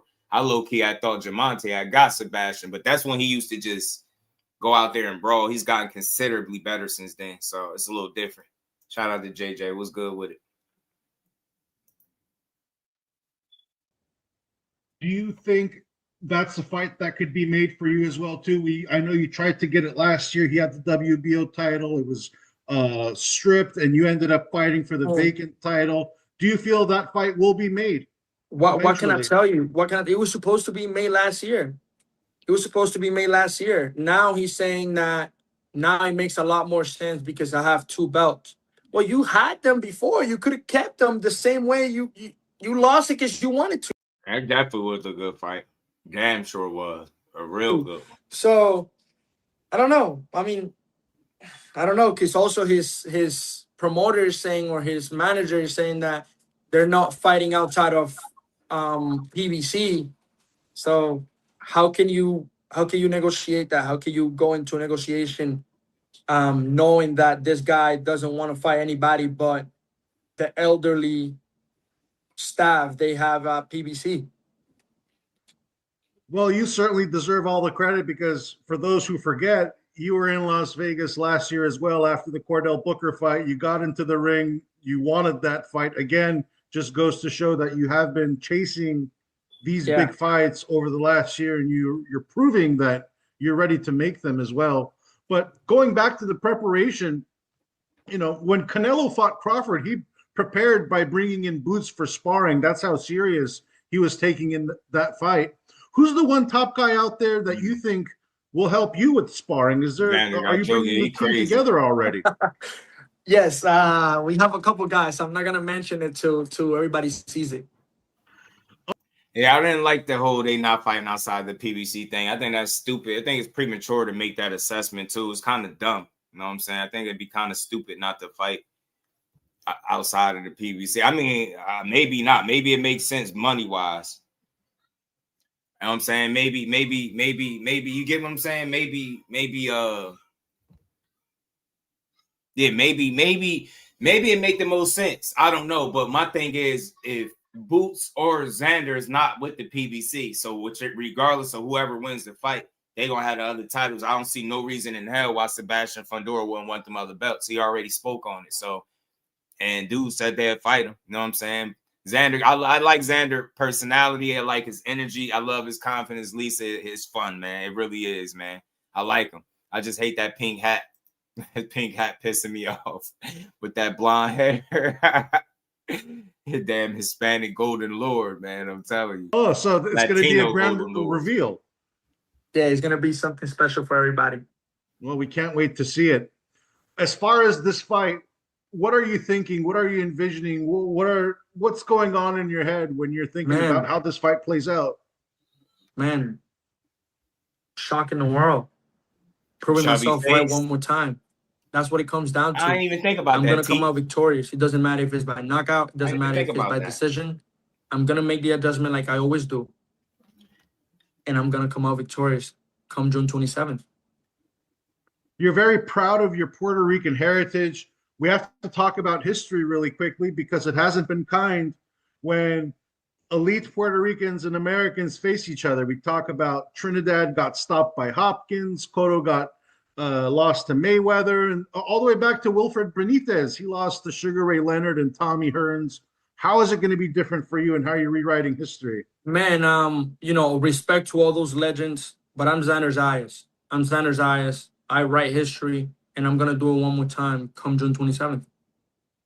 If you beat Boots, is this going to be the when I beat Boots? When I beat Boots. I like it. I like everything. Will that be the kind of win that elevates you to the pound-for-pound list? I mean, I think so. I mean, he's supposedly the best name at 154. So once I beat him, I should enter the pound-for-pound list. But again, that's something that I don't have control over. That that's something that the writers and everybody that votes for that has control. But I'm not focusing right now. I'm not focusing on the pound-for-pound list. I'm focusing on beating Jaron Boots Ennis. And lastly, we saw you play a part in Bad Bunny's Super Bowl halftime show. Your fight against Boots is certainly going to be big enough to get Benito in the building at the Barclays Center in Brooklyn. We'll see. Maybe. I don't know. Depends on his schedule. Depends on what he has to do. Obviously, he's a working man. He's the best artist in the world right now. But let's see what happens. Crazy, maybe I can help you schedule it. Let's do it now. So tell him what song is he walking you with? No. I'll keep that a secret. I'll keep that a secret. Now I can't unsee this. We're working behind the scenes, and let's see what happens. You crazy. Well, it's going to be a party for sure come June 27th. Bro, now I can't. All your Puerto Rican fan base will surely show up in spades. Xander, thank you very much for joining us, and good luck throughout the rest of training camp. Thank you very much, bro. That's funny. That's funny, bro. Man, Wanda, not Wanda, man. Not Wanda. I mean, a Puerto Rican one. I got a video with Bootsy's talking a little bit. He did with YSM. So look, just to your comment, Teach that said chubby face. I didn't even think about that. I did notice some of the things Xander was saying when he was speaking. He was talking about him, Boots finally facing somebody that's as big as him, as athletic as him, as smart as him, as composed as him, all those different things. Xander does got good size. I think it was talks about him possibly fighting at 60 too. So Xander definitely ain't no little guy. That's why this is going to be a good fight. It's going to be one of those where you can't say, oh, he only won because he was the much bigger guy. That's not the case. Yeah, Xander eating good, man. I know they feed him good. But he always be in great shape, which is the great thing, which is a good thing. And, Boots ain't no small dude either in between fights. He don't let himself get, blow up, but, you seen Boots with some weight on him before. So I think this is going to be a really good fight. Good test for both guys. Really good test. You got a green champion versus the Philly hype job, as they keep saying. So I want to see it. So you noticed it right away. I just didn't think about it. Thrill, I don't know why. I just didn't think about it. Just didn't think about it for some reason. I didn't think about his face, but yeah. And now that he's saying how big he is, but yeah, Xander ain't no small guy. Xander ain't no little dude. Hanging with Bad Bunny, get blonde season. Yeah, what is up with that? The blonde hair be pissing me off. They gotta just relax. Just leave it to the ladies. Let the ladies play with all that hair dye, man. Seriously, man. Don't. Hey, I'm already saying it. TD, what's good with it? Y'all know I got a hair superstition over here. What's good, bro? Yeah, I got a hair superstition. Hey, Xander, on everything I love, come June 27th, if your hair is still blonde, you getting stopped. There's no. I'm just letting you know that. You get in the ring with Ennis with blonde hair, you already behind the 8 ball. I'm just trying to let you know that. I would strongly advise for you to turn your hair back black, whatever it is you do. But everything I love, if this June 27th come and Xander still got blonde hair, I'm betting on the stoppage. I'm betting on the Gervonta Ennis stoppage. I'm telling you, I got a hair superstition. You can't just do unnecessary stuff, man, in big fights. You don't need the attention. You already one of the youngest champions, and you unified. You in one of the best divisions, most competitive divisions in the sport. You don't need the blonde hair. And obviously, I'm just being silly, y'all. But yeah, I got a hair superstition. Don't get in there with it. It's gonna get you slapped. I'm trying to tell you. Just ask Chris Colbert. Doing all that funny shit with your hair and bringing unnecessary attention to yourself. He got in the ring one day. Looked like he had a Nerf ball on his head, like a Nerf football. Don't do that shit. Nah, bro. Don't go in there being a Latino golden lord, bro, because that's all I'm going to see. And now pugilism need to be locked up in the asylum because he called that man the Puerto Rican Jamie Foxx, the Wanda from Living Color. I'm never going to unsee that. Don't go out there with the dyed hair. The pink fitted cat with the dyed hair was the bad look. Just don't bring that shit on fight night. I can't take you serious. I'm going to think you out there bullshit. You know what I'm saying? Nah, because don't play with your hair. Just do it back black. Go out there. Get your buzz cut. Matter of fact, go bald. Dude, man, go. I bring somebody. We need the bald Xander. We need G.I. Joe Xander back, bro. We need Xander with the skin tight cut, Nick bald. We need that Xander. Bring him back, yo, because I'm telling you, everything I love. Y'all think I'm playing. I'm not even joking, though. I got a hair superstition. You can't do unnecessary stuff. That's very unnecessary. It's like Conor Ben. Conor Ben getting there with Regis and that hair still blonde. I might bet on Regis for the knockout. I'm telling you. Don't play with that hair. I'm telling you. Don't just leave it alone, bro. Nah, I just for me and my shit a couple weeks back, bro. I can't talk. But I ain't putting no dye. I ain't putting the color in it, though. Tell you what's good with it. A Latino golden lord. Yeah, I'm telling you, I like Xander though. Just a little joke, but nah, all things real. Back to the boxing. It's gonna be a good fight because they got some of the same questions that need to be answered about both of them.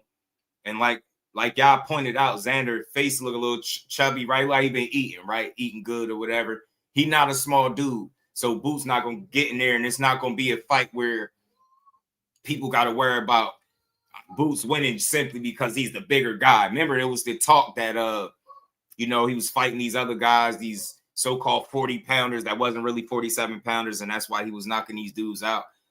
I think those narratives get proven or disproven in this particular fight. That's why I like it. I love fights that, you know, have a lot of wild narratives surrounding them, that once the fight is completed, we get to see those narratives fall by the wayside.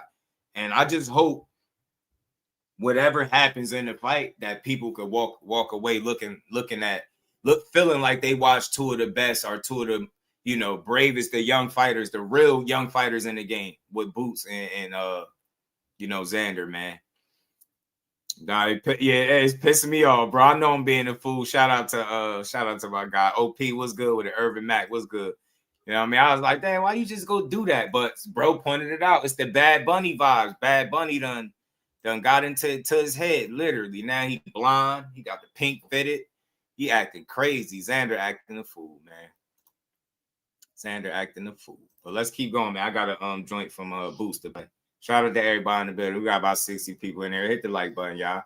Let's see what Boots had to say in this little clip right here.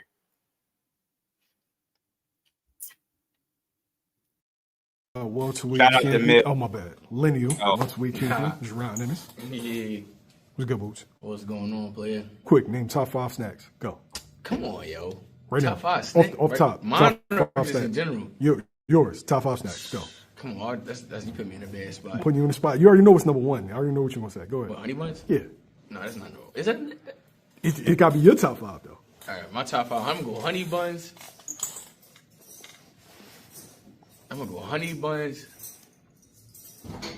Chocolate chip cookies. The Wawa Johnts. The Chips Ahoy Cinnabon cookies.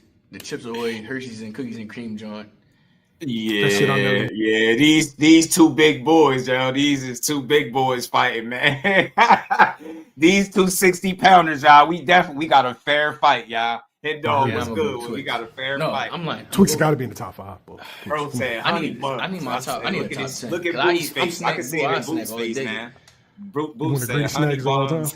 Said chocolate chip cookies, the Wawa Jones. Twix got to be in everybody's top 5. Though. Twix is elite. It's not my top 5, it's in my top 10 for sure. I'm snack bull. You can't give me a top 5 because I really eat snacks. Mill back the interview while asking about snacks, bro. You know they think Boots already a 60. Cookies or cake? Which one? Cookies. Yeah, but I'm sweet boy. I eat anything that's sweet. That's me. Look, Boots got sweet too. All right, fat shit aside. Xander Zayas. Yo, you gotta love boxing for the dumb shit like this, bro. Why is Mill asking the top 5 snacks?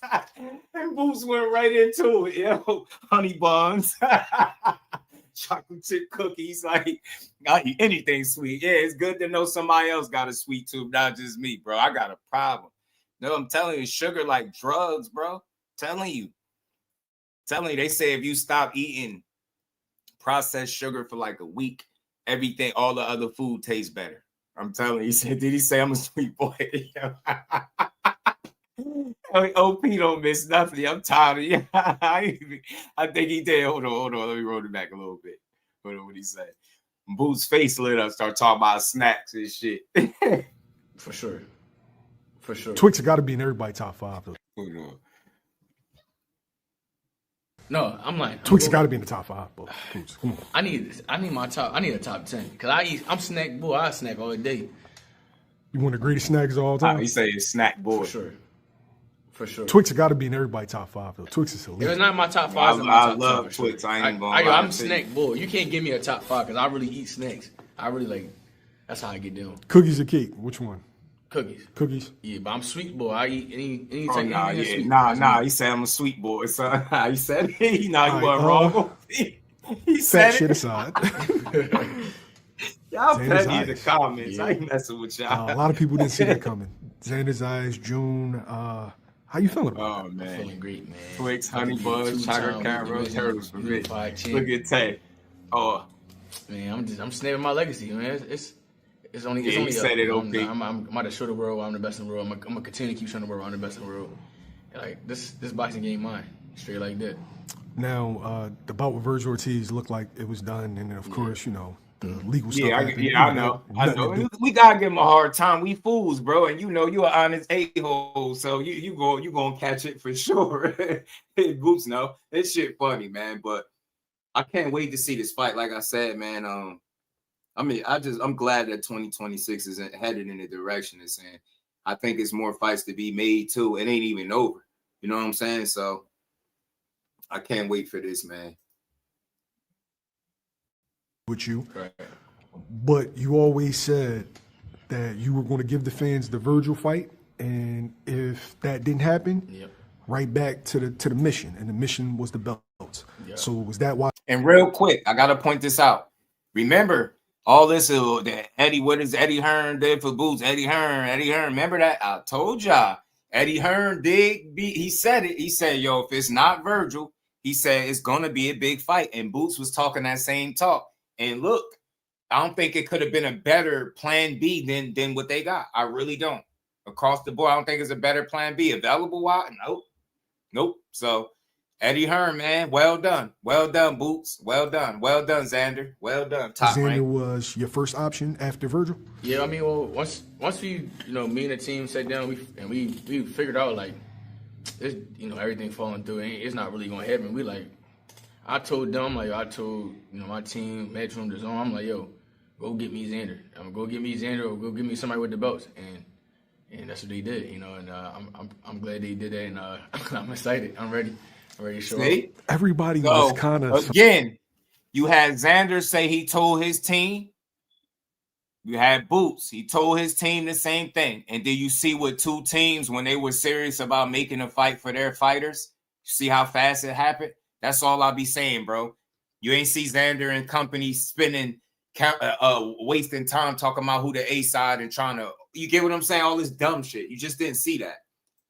As they did on PR weekend. That'd be dope, yo. I ain't gonna lie. Hope you in the building. Yeah, tough day for you. June 27th, man. We gonna see, man, because that's worth it. But TD, you be everywhere, man. You be at all the fights. Like when the news first broke, like when the rumors first broke, everybody's like, "No, I don't believe it. That fight isn't going to happen." Mm-hmm. Like, why do you think people were so skeptical of it? I'm not sure. Maybe because he a young champion. He could have went a different route. It took an easier fight. To be real, at 154, I'm the biggest name at 154, and everybody know that. I'm the biggest name at 154, and everybody know they're gonna make the most money fighting me, straight like that. What does he bring to the table that could make this difficult? I mean, don't get me wrong. I don't take nothing from him. He's a good fighter. I appreciate him. Appreciate him for giving me an opportunity. But I don't really see much. He's a great fighter. Good. He got good fundamentals. Good jab. He's smart at times. Like I said, I'm taking over. This is my division. It don't matter what he do. It don't matter what he bring to the table. I'm gonna show the world I'm the best in the world, and we're gonna start in June. So was Lima the appetizer, and this is the full meal? Or is this Lima wasn't even supposed to be the option. You know that. Yeah. We ran through like 15, 20 points. Everybody was saying no and things like that. But what up? I get 154. That was me getting my foot in the door. I'm in the door now. It's time to go through the crib, run through the crib, ransack the crib, and get out of there. Take some jewelry on to the next crib, straight like that. Yo, does that bug you out? Man, I like this. I like Boots talking more, man. Get Boots more fights so you get Boots more camera time. More big fights, more camera time. Let Boots talk his talk, man. Think Xander's easy work? I don't think so. Teach. I think this is a good fight because I think Xander got some things, some areas of his game where he might be a bit more polished or stronger, than Boots, right? And I was talking about it earlier. I don't think it's an easy fight either way. It's competitive because you got two real fighters. Xander can box. I think with the athleticism and the creativity right off the bat, I think could be an issue. And I want to see how Xander deals with getting hit with a good shot from Boots, because I seen that fight with I think that was that Jorge Perez guy that he beat up. I didn't like the way he was, like, when he got hit. I just didn't like the way he was reacting. And I just think that dude is not a known puncher. You know what I'm saying? He was doing a lot of clinching and tying up, and I get it, but Boots is a lot, twitchier than that guy, and I think he got more of a bag, obviously, right? More of an arsenal than Jorge Perez. So I want to see how he deal with the power. I want to see how he deal with the power. I want to see how Boots deal with Xander being disciplined and a really sound boxer, a good boxer too. You know what I'm saying? Yeah. So I don't see an easy fight for neither guy. You know, I feel like we could walk away respecting both of these dudes, win, lose, or draw. But we're gonna get some questions answered, Teach and Fight Fan. He said it might be early. Yeah, man. Shit in real life, he get more comfortable on the camera. That's why I say, man, yeah, man, get boots on the camera more. Boxing need this personality, man. Show the people your personality. Because he'd be even bigger people star. Called He a could cherry just do pick him, for be you. him. Josh Kelly ended up beating what people perceive to be the boogeyman. Is that why you can't judge fights? Bro, I tell you this all the time, bro. I do not care about what nobody say. Not nobody on social media, not nobody, bro. I just stay to myself. That stuff do not bother me, but right, it don't matter what I do. Like I be saying before, I can knock out the Hawk or knock down a brick wall. They gonna be like, he was supposed to do that. It don't matter what I do, man. Like it's crazy, bro. But like, at the end of the day, as long as I'm making my team happy, making myself happy, and I'm feeling great, and I'm putting on these beautiful shoes and becoming that pay-per-view star, and that's what I'm going to do. And like I said, I'm the cash cow 154, and I'm the man. And they about to see. How big is this fight, Boots? How big is this fight? I think, to be honest, not for nothing, I feel like this fight is kind of like evening out with the Virgil situation. If you ask me. Yeah, Virgil got the name, but Virgil got the accolades. Right. Xander being a young, unified champion. I'm about to say Xander, young, unified champion. So kind of like even out. So, and Xander kind of like making a name for himself. And yeah, I feel like it's evening out. Evened out. And I think it's gonna be what the fans want to see because everybody asking for it anyway. So, Bernard Hopkins, Trinidad, Floyd, Cotto, Jerron Ennis, Xander. Yep. Is this on par with those, or down the line could be looked at as one of those? It could be on those lines, but like I said, this fight going to end however I want it to end, straight like that. So I get what you're saying with the lead up and the build up and all that, but it's going to end however I want it to end. I'm just saying those were probably Boo said this shit going to end however I wanted the two to. biggest black versus Puerto Rican fights. Yeah. For sure. He gonna have his work cut out though. I say he making a big name for himself, in Puerto Rico, and I feel like he the next. Well, he the next best thing since what? Cotto, I guess. Is it Cotto? Maybe Puerto Rican star, or am I champion? Am I tripping? Yeah, champion. Champion wise, yeah. Yeah. So yeah, he got it. Like I said, he got a nice name for himself, and yeah. Is this your biggest is this your biggest test to date? I can't say. Not sure. You gotta get in Boots there. beating the fight out of dudes.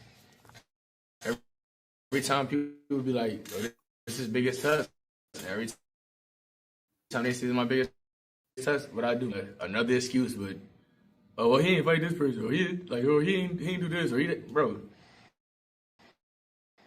Nobody really did what I be doing. Like nobody do what I be doing, though. Like straight like that. Stay on this. I ain't gonna lie, man. It ain't nobody. It's no other Boots Ennis in boxing to me.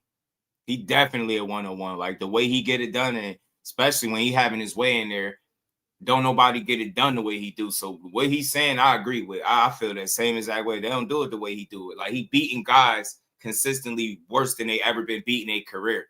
Now I'm telling you, man, I wonder what Stan Jonas gonna look like coming back. He could look like something, or he could be a changed fighter permanently. But we gonna find out. Because I found out about Roman Villa. He beat the hell out of him, and that dude do not look the same.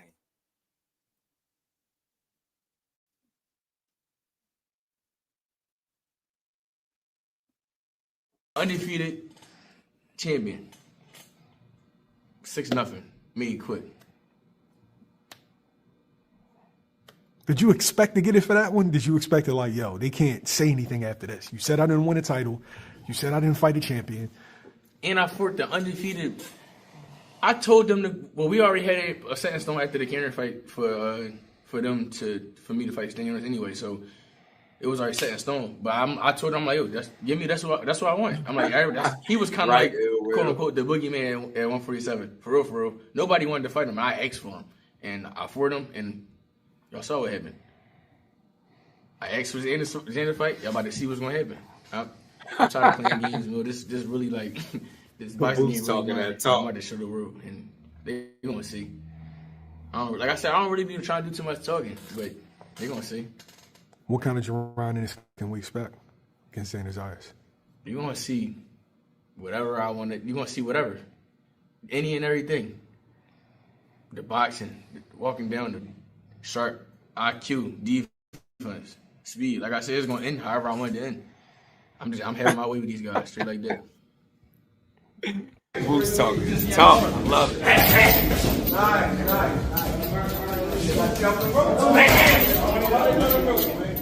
Yeah. Xander in the fast fight. I wasn't impressed for real. But look, let me tell you this. Let's talk about it because it's something I noticed with Xander. He's very good, very talented. You know, he polished fighter, man. Well schooled, good pedigree. Fought some solid competition and all that, but what I noticed, right, he's not the biggest puncher as is, right? I ain't say he can't punch or nothing, but he ain't no biggest, no crazy KO guy, nothing like that. But you know, he lacks the creativity. I think sometimes he runs out of answers, and he tend to kind of do the same thing. And I've heard the biggest supporters of him had the same criticism, so maybe that's time I say we could see that Boots rely on the athleticism, maybe sometimes too much, right? So they both got some tendencies and habits that I think each other could take advantage of, but let's see who makes the more mistakes. Standard conditioning better be right. That's who we is.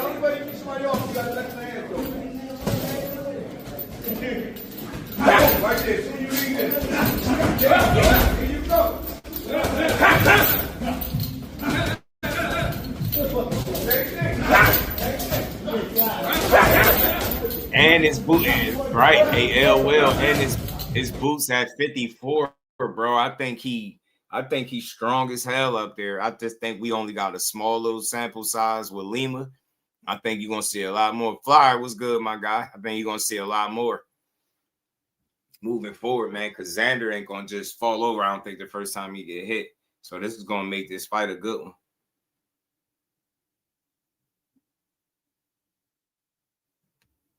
I mean, we gonna find out. Shout out to YSM, man. Boo said he gonna win this joint however he want, man. But we got to talk about this for a quick second, man. Well, let me pull this up from Tim. Tim Bradley did a video earlier about Boots, and he talked about the holes in his game that a lot of people talk about, and he said he gotta fix them. Yeah. Rick Timms, what it do, man? What's good with it? Let me see, man. TB, Tim Bradley been on a roll lately, man. He said Boots better fix all them damn holes in his game. You're gonna see. The question is, well, who can take advantage of the holes in each other's game successfully?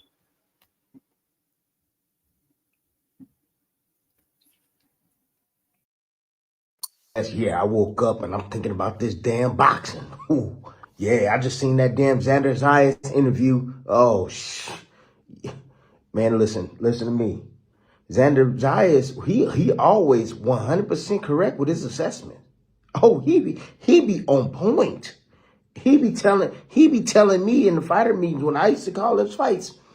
He tell me exactly what he gonna do, and he go in there and he does it. You know, I seen that damn interview he just did, and he talk about all the mistakes and weaknesses and flaws and shit that Boots be making. Yeah, he see the same shit I see. He see the same shit I see. Yeah. That's, hey, Boots, you gonna be in trouble, B. Oh, you gonna be in I'm telling you right now. Xander Zayas got a cold-ass team. Yeah. Oh, yeah. Javier. Remember, Javier was the first one to beat damn Teofimo Lopez. Yeah. with Cambosis. Think about that. He beat Teofimo Lopez with Cambosis. Yeah, Javier, trainer. Oh, hey, that man got an eye. He got some great damn eyes. Shit. Xander Zayas got one of the best teams. One of the best teams in boxing. Yep. And they come ready. So if he already talking about them weaknesses, he make a whole lot of mistakes, and he just cheesing like, ooh, yeah, that's what, oh, everybody's high on Boots. Oh, they got a lot of clout around you, Boots. Oh, you got hype all around you. Man, you got all this hype around you. Yeah, shit, got me even hyped up. Cause I see how special you can be, but you need to tighten. I'm telling you, if you don't tighten your shit up, player, oh, you gonna be looking on the other side. You gonna look like a fool too, and then everybody will be like, oh, that's why that fool didn't fight nobody. That's why he wouldn't step up his game and fight this person or fight that person. He was very selective. Oh, they gonna be talking about you don't get this done, Boots. I'm telling you. But I'm just saying, look, Xander Zayas and his team, they not playing. They see the same shit I see. You better tighten your shit up, Boots. Back to the basics. Shit, you better hire a basic man if you don't know. All that fancy shit, that shit don't impress me. All that fancy shit, that you be doing a whole lot of shit wrong, Boots. Crossing your legs and shit. I seen some pad work today you was doing, and you step to your right with your left foot first. That's wrong. That's wrong. I don't care if you're trying to use an angle. It's called back foot step shuffle, fool. You step with the back foot and you go towards the shoulder, the backside. If you want to change positions, yes, you bring that foot forward and then you slide around, not cross your foot, your left foot cross and then pivot around and think you're on another angle. You'll get killed like that. You don't cross your feet in front of your opponents. I'm watching everything. That shit look fancy, but that shit is wrong as hell. Y'all do a lot of wrong shit that look fancy. Ooh, that's fancy. Ooh, that's sweet. Oh, that's sweet. Do that shit in there with Xander Zayas. Yeah, Xander Zayas, he beat your ass. He gonna beat your ass technically. He gonna beat your ass technically. That's what he gonna do. He ain't gonna. See what I said? He might be technically more disciplined, if you will. There's a case there than Boots, and those are the areas where he'll focus on trying to beat a guy like that. See, with Xander, I already feel like I know what his game plan is going to be to take advantage. Obviously, the flaws, but that's anybody's game plan, but it's from a technical and fundamental standpoint. And I think him trying to stay disciplined in those areas feel like can guide him to a win, right? Saying Boots get hit with this and that. So let's see if he's as good as what he's saying he is. Let's see if he's going to be as prepared as what he's saying he is. But I know what Tim talking about when he speak about it from a technical standpoint. I said the same thing, and this is the first time I listened to this. Fight your ass. Nope. He ain't gonna give you that. I'm telling you, Boots. I'm telling you and your people. I think it's the one Xander after this. He gonna beat Boots like this. I think I got it already. He gonna beat Boots like this. I'm telling you. Now, hey, I'm still going Boots.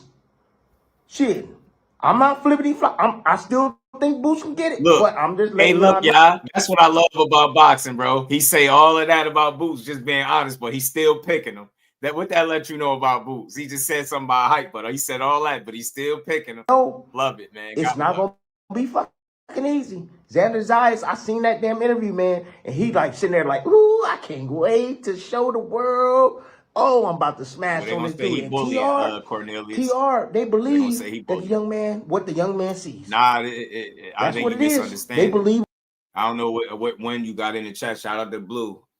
You will never hear me say Boots can't be technical or fundamental. I think that's silly to say. But what I did say earlier is that those might be the areas where Xander might be more disciplined or polished at being technically and fundamentally sound. My reason I feel that way is because he's not the kind of athlete that Boots is. So Boots can get away with some of those fundamental and technical errors because of the freakish athleticism, whereas Xander's very athletic, but not as athletic and twitchy as Boots, I would think, right? From the eye test. So he has a tendency to rely on the basics, the fundamentals, staying technical, being more disciplined with those things, where Boots is more of like an and one mixtape player. That's why I call him and one mixtape Boots. You know what I'm saying? So Not that he can be technically and fundamentally sound. That's not what Tim is saying. But I think if I'm hearing him correctly, those are the areas where Xander could potentially be stronger than Boots in, right? Or more polished, more disciplined in those areas, right? Simply because we know what Boots is capable of doing. He knows what he's capable of doing. He has the tendency to do things the wrong way. It's kind of like that Roy Jones effect, right? You're so damn athletic that you do things the wrong way, but you can get away with them because of that. So I like the assessment. That's how I assess what he's saying. You know what I mean? Not that Boots ain't technical at all, but I think that's the only area really where I can say, the two areas where I can say Xander could potentially be better all around. Maybe footwork, depending on who you're asking, because Xander got really good feet to me, good in and out movement, good legs. So he got some areas where he's strong that makes him tough to deal with against a guy that Boots that makes the mistakes that Boots do. So the question would be, can he take advantage of the mistakes that Boots make? Other than, unlike anybody else, right? Can he do that? Son of God was good, homie. Can he do it? Or can Boots, nullify him being more technically sound and fundamentally locked in or disciplined, right? Is it going to matter when it's all said and done? What he sees. Oh, they do. Shit. But anyways, I'm Tim Desert Storm Bradley. You already know the rest. Hey, and Boots, you better get your ass in that lab. I seen the little clip. Fix all them hoes, man. Fix all them hoes. Shit, you need a basics coach, man. Fundamental coach. You need to fix them fucking hoes, bro. I promise you. Or Xander Zayas, he gonna get in your ass. Anyway, Tim Desert Storm Bradley, you already know the rest. You know where the hell to find me. Tell everybody about TB. I'm out. I like Tim Bradley, bro. I love the content creator Tim Bradley, but that's it. Now, again, it's just a conversation. Everybody's entitled to see it differently, break it down differently. But I could understand where Tim is coming from, because that was my same sentiment. And again, that was the first time I ever heard this video about him talking about Boots and all the holes in his game. This is the one where he was speaking about. I think this is the one L. Will asked about when he was talking about Xander Zayas. His contract might be up. Man, this is the channel where I'm just gonna tell my truth. Look, I'll say this.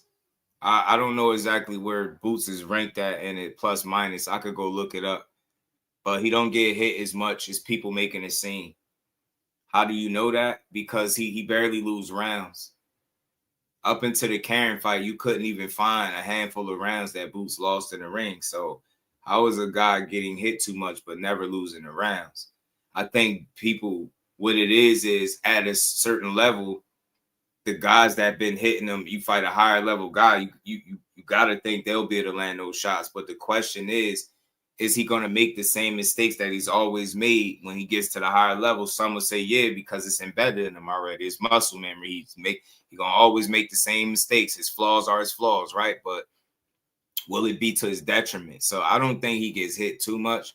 I just think when you're aggressive the way he is, you fight the way he do, you're going to get hit in the process. And it's just part of it. But I do think some of it is the mistakes he make that causes him to get hit as well, right? The aggressive style he makes with some of the flaws, fundamental, technically, from a technical standpoint, right? You know it. We've heard the same stuff about Boots for the longest, but ain't nobody been able to really do nothing about it. Not even Karen. The most Karen did was not get knocked out and embarrassed like the rest of these dudes. He didn't get the mixtape put on him, right? He survived the mixtape tour, right? But he said he gave Boots a lot of credit for his skills and his talent, and he lost back-to-back fights to Boots. So, I think that was just a learning experience. But this fight gonna be different, man. It's gonna be a good opportunity to see if Xander is the goods over there in Top Rank. Because Tim said, maybe his contract up. You know what I'm saying? And sometimes when your contract about to be up and you ain't about to resign, then they'll throw you to the fire, or they'll throw you to the wolves and put you in a dangerous fight, or cash in or cash out on you. It happens. So I know by the title, I seen the title, but I don't know what Tim was exactly getting at right here. But let's hear it. I think this was what you asked about, Will. I think this. I don't give a fuck. I don't give a damn who got pissed off. Fuck them. It is what it is. You know what I'm saying? Ain't nobody give me no check or nothing. So I'm just gonna say what the hell I'm gonna say. Damn it. Xander There you go. Zayas, I wonder if his contract is up. That's what I wonder. I wonder if his goddamn contract is up. Is it up? Because I don't know how this 60-40. This 60-40. Yep, that's what it is. 60 Yeah, I had damn this joint in the 40 cut. I was in gonna play it favor of anyway Boots Ennis because there's too much similarity. But Boots can do it better. Too much similarity. Boots can do it better. That's it. You know, ain't no knock on Xander Zayas. Talented fighter. Right. Talented. Boots Turned pro good. at like 17, 16, some shit like that. Junior in high school. I get it. This shit right here, this fight right here, it's gonna be a little bit of it's gonna be a lot of skill. However, I'm gonna tell you what it's gonna boil down to. It's gonna boil down to who got the more fight in their ass, who got more dog in them. That's what this fight gonna be right here. Oh, yeah. Positioning and all that shit might be, I get it. Yeah, that's gonna be a play. But I'm telling you right now, it's gonna boil down to who got that dog in them. And it's gonna come down to the end. It's gonna come down to the end. Yeah, conditioning, stamina, how bad you want it. That's what it's gonna boil down to. And if I had to pick somebody, I mean, that Puerto Rican blood ain't no joke. I'm not gonna lie. They love to fight. They do. But that Philly, and the difference I see with Xander Zayas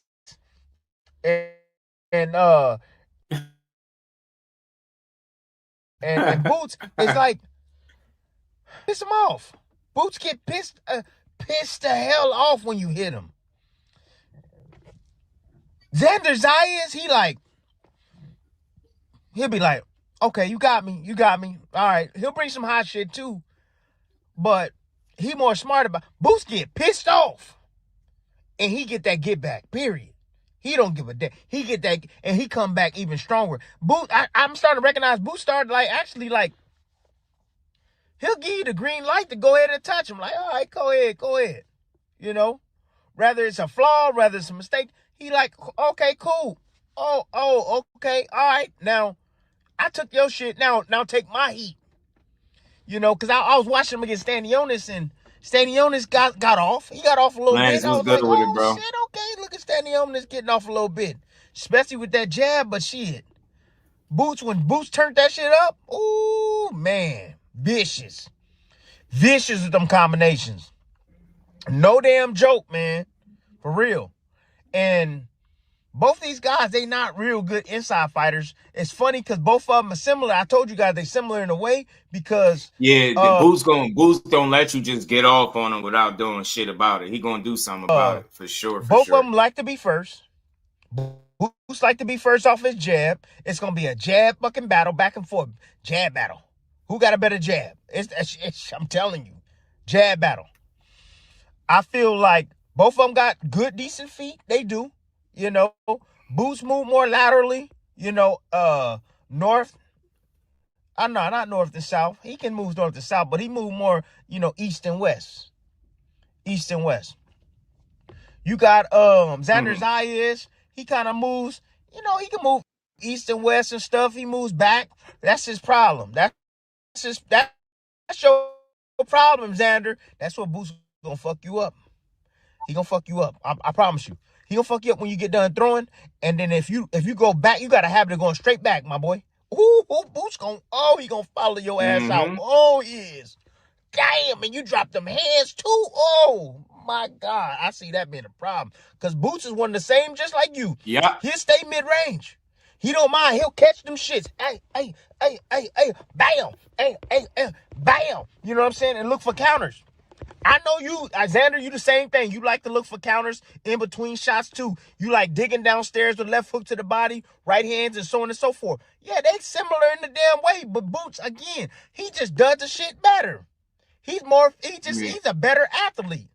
That's it. Yeah, I agree with that too, man. That's what I was saying. Boots just a better athlete, and I don't think the mistakes that he make is so detrimental that he just gonna be, you know, behind the 8 ball. I just think he got more. He got more in his arsenal.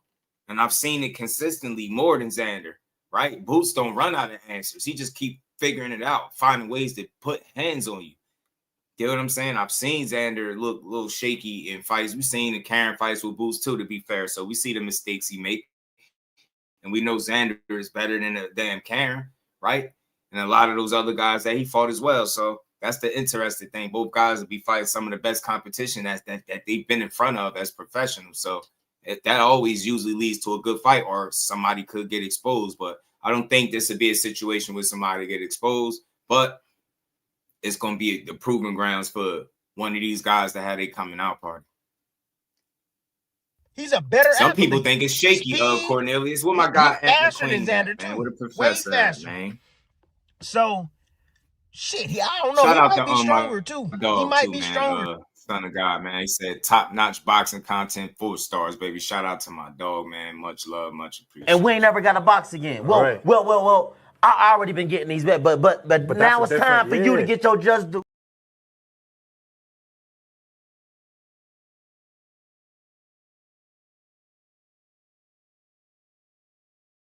Show up in the page and talk. Yeah, man. I like this talk too, man. I seen this one when he had dropped it. I was like, I'm definitely gonna play it. Everybody in here hit the like button, man. Sub to the channel, support the bill, man.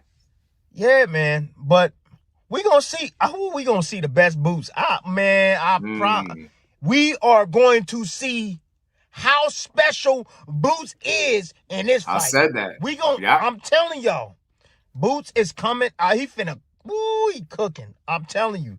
Hey, it's gonna be competitive. Xander gonna fight his ass off. He gonna fight hard. He is. He gonna fight hard as hell, and he gonna give him some pushback. That's for damn sure. But Boots, I'm telling you, he gonna level. He finna level up. Yeah. Shit. I wonder if that. I'm telling you, I don't get it. I don't get it. Usually TR is real like picky with this shit, man.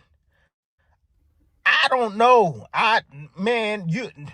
Basically what I'm saying to y'all is that this ain't normal. When you got a superstar that could be a potential super duper star, like this dude, the Puerto Rican, descent, the next this, the next that, you gotta be selective. This shit right here is not being selective.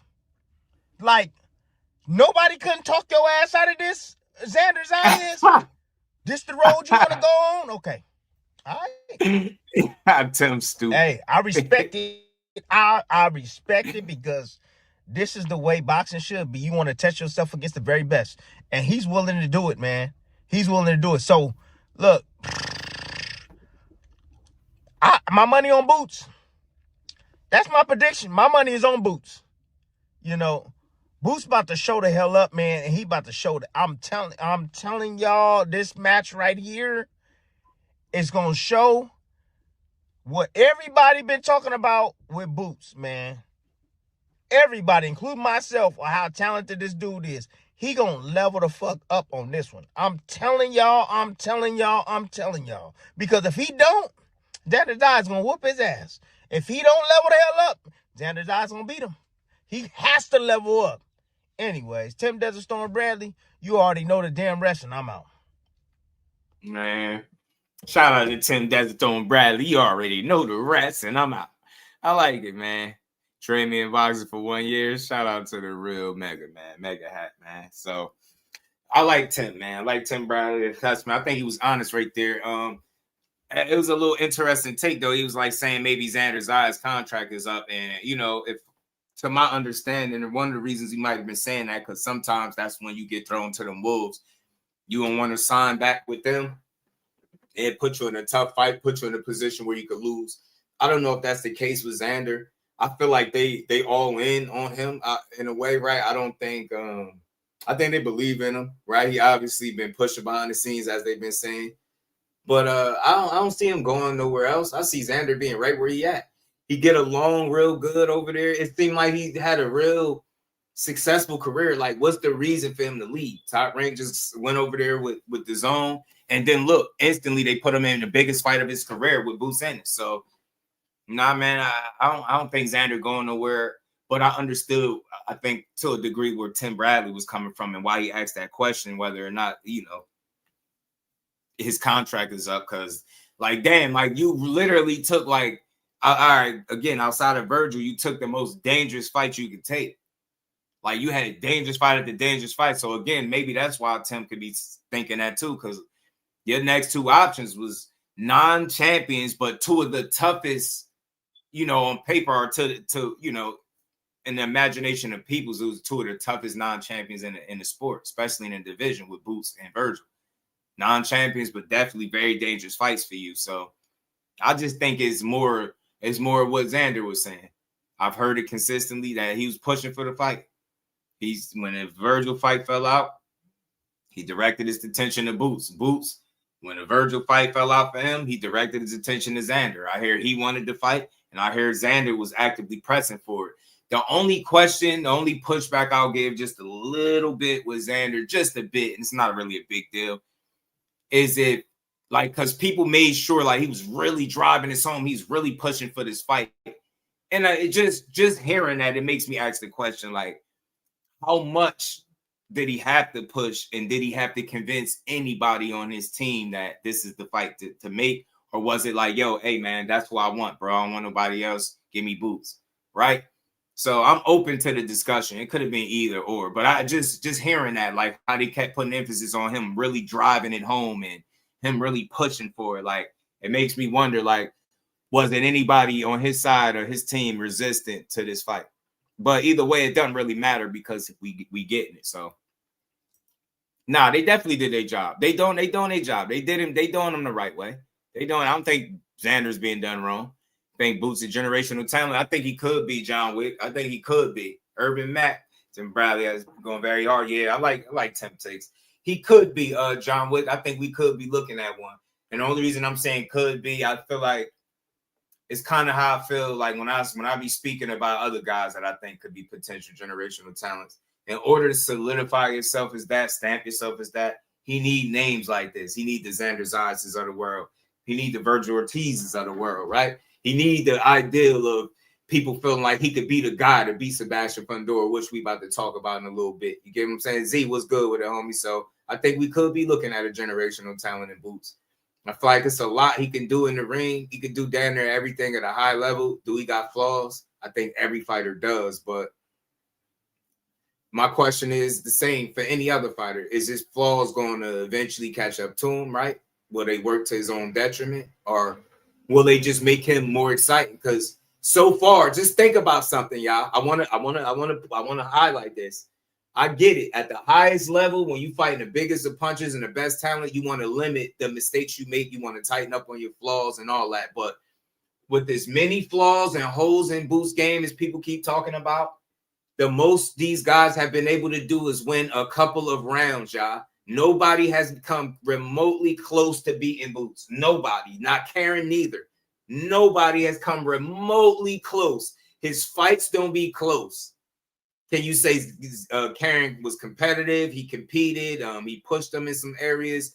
He made the fight difficult. He had to figure some shit out. Absolutely, because that's what happened when you still looking for the best talent that you've ever fought. So he was something different, I think, than what Boots got in front of, and we seen that. But we also seen him get put in there with a more recognizable name, and he beat the hell out of this man. So I think some of the questions surrounding Boots is fair, but I think names like this, the Ortiz's too, like the Fundora's, fights like that, solidify him as that generational talent if he beats these guys. You know what I'm saying? If he beats them. Xander get hit. Yeah, he get hit. Yeah, he get hit too. That's what Tim was saying. He drop his hands. And I don't like how he respond when he get hit. I had to think about it, tell you right off the bat, top 5 prospects. I know Keith Cologne, one of them for me. I know that's my guy right off the bat. I just like how they moving him. They keeping him active, busy. He keep fighting. You know what I mean? His last opponent was a guy Shakur fought early in his career. You know what I'm saying? So I think that's one of them for sure. I know that's my little Jersey bias. That's the only bias I ever admit to. But nah, that ain't even bias. I just rock with my people. Keep the goods, man, for sure. We gonna find out, man. We're gonna find out. I'm gonna get back to you, Tay. I'm gonna get a list for your top 5 prospects. I'm gonna give you a real list rather than just rattling off anything.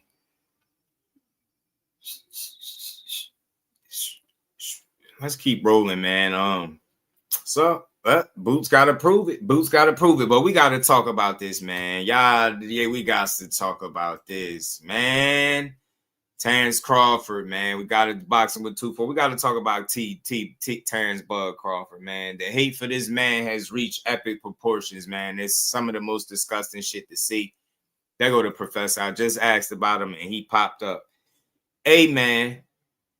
Y'all really mad at this man because somebody on social media asked him a question about if he thinks anybody beats Fundora, and he gave his honest answer, and all of a sudden people just start trashing the man online. Somebody said, Fundora Boots, who you got? He said, Fundora. You know what I'm saying? He said he got Fundy. You know what I mean? Do you see anybody beating Fundora at 54? He said, right now, no.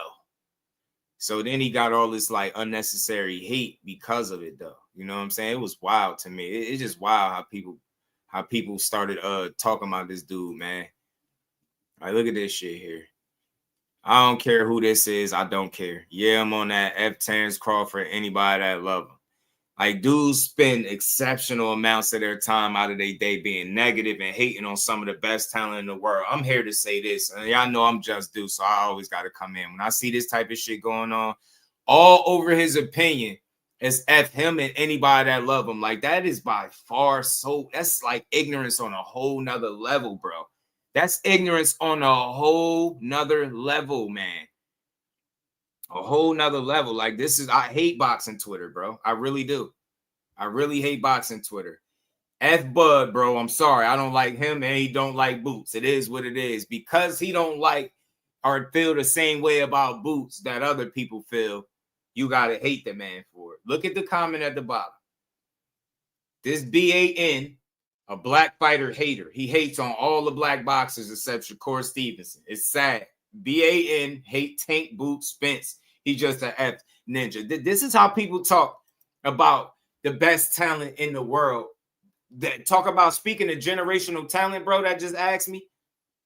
Terence Crawford is really that, but this how people talk about him for his opinion. Mind you, he gave his opinion. He told all of you idiots that y'all were going to make every excuse that y'all made when he beat Errol Spence and then some. He was 1,000,000% right. He's everything he said, y'all would say, y'all said it. So why would he give himself credit for a fight that y'all never was going to give him credit for? Is he supposed to praise Errol Spence in a way that, you get what I'm saying, he don't believe is true? He don't think Spence is a bad fighter. He think he's a great fighter. He just always felt like he was better. That's all. It's a lot of people that's question Spence's biggest wins and who the biggest wins on the resume and vice versa. It's a lot of people with those questions. But at the end of the day, man, I think Spence stamped and solidified himself, period. Fought everybody he was supposed to fight. He wasn't about ducking and dodging. When it was time to fight the most dangerous fighter to date, he did that. Even when it probably wasn't his best interest to do so. So a Bud tell you he feel like he better than somebody, or he think Fundora beats Boots, so be it. Now, I'm rolling with Boots because I just believe in him as a talent, but I just be wanting y'all to see the hate that exists for this man. Yo, like the way they talk about this dude. And then this post really took it over the top. This one took it over the top. Retired and irrelevant. Like, this is crazy, bro. Chart, T-Bud procedure, personality transplant, status unsuccessful. Bro, they probably think Fundora too much for everyone at 54. He could be. Said Bud is pretty humble. I think Bud is when he need to be. I think Bud is who he needs to be when he needs to be that. I think in times where he needs to be humble, I think he can be that. When he needs to be confident, he gonna be that. When he needs to be on Demon Time, he gonna be that, right? Like, I think Bud is just a jack of all trades, man. Look, he ain't gotta have the best personality in the world.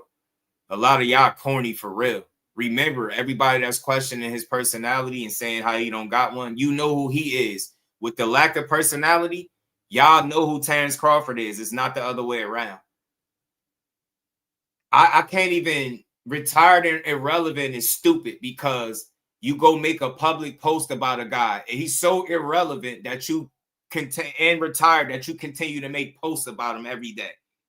Every single day I see some type of hate towards Bud or Shakur or Clarissa. It's like nasty, bro. Like, what don't y'all get? And you know what I chalk it up to? All the hate that he still get even when he retired. Y'all don't know what it's like to be successful. Y'all never seen anybody be successful on a level that he's been successful. In your life, I'm talking about personally. So you can't resonate with Bud. That's why you look for small things to try to have a problem with. His personality, who's from Omaha, who lives out there, like stupid stuff. Where he from? Who's his team, his coach, his trainer? Like, he retired and irrelevant to the point where he's still making it to be the topic of discussion, whether it's live streams, whether it's Twitter posts, Twitter feeds, back and forths. Y'all still talking about this dude. He lived rent-free in y'all head, and he beat your favorite fighter up, and that's why y'all still mad.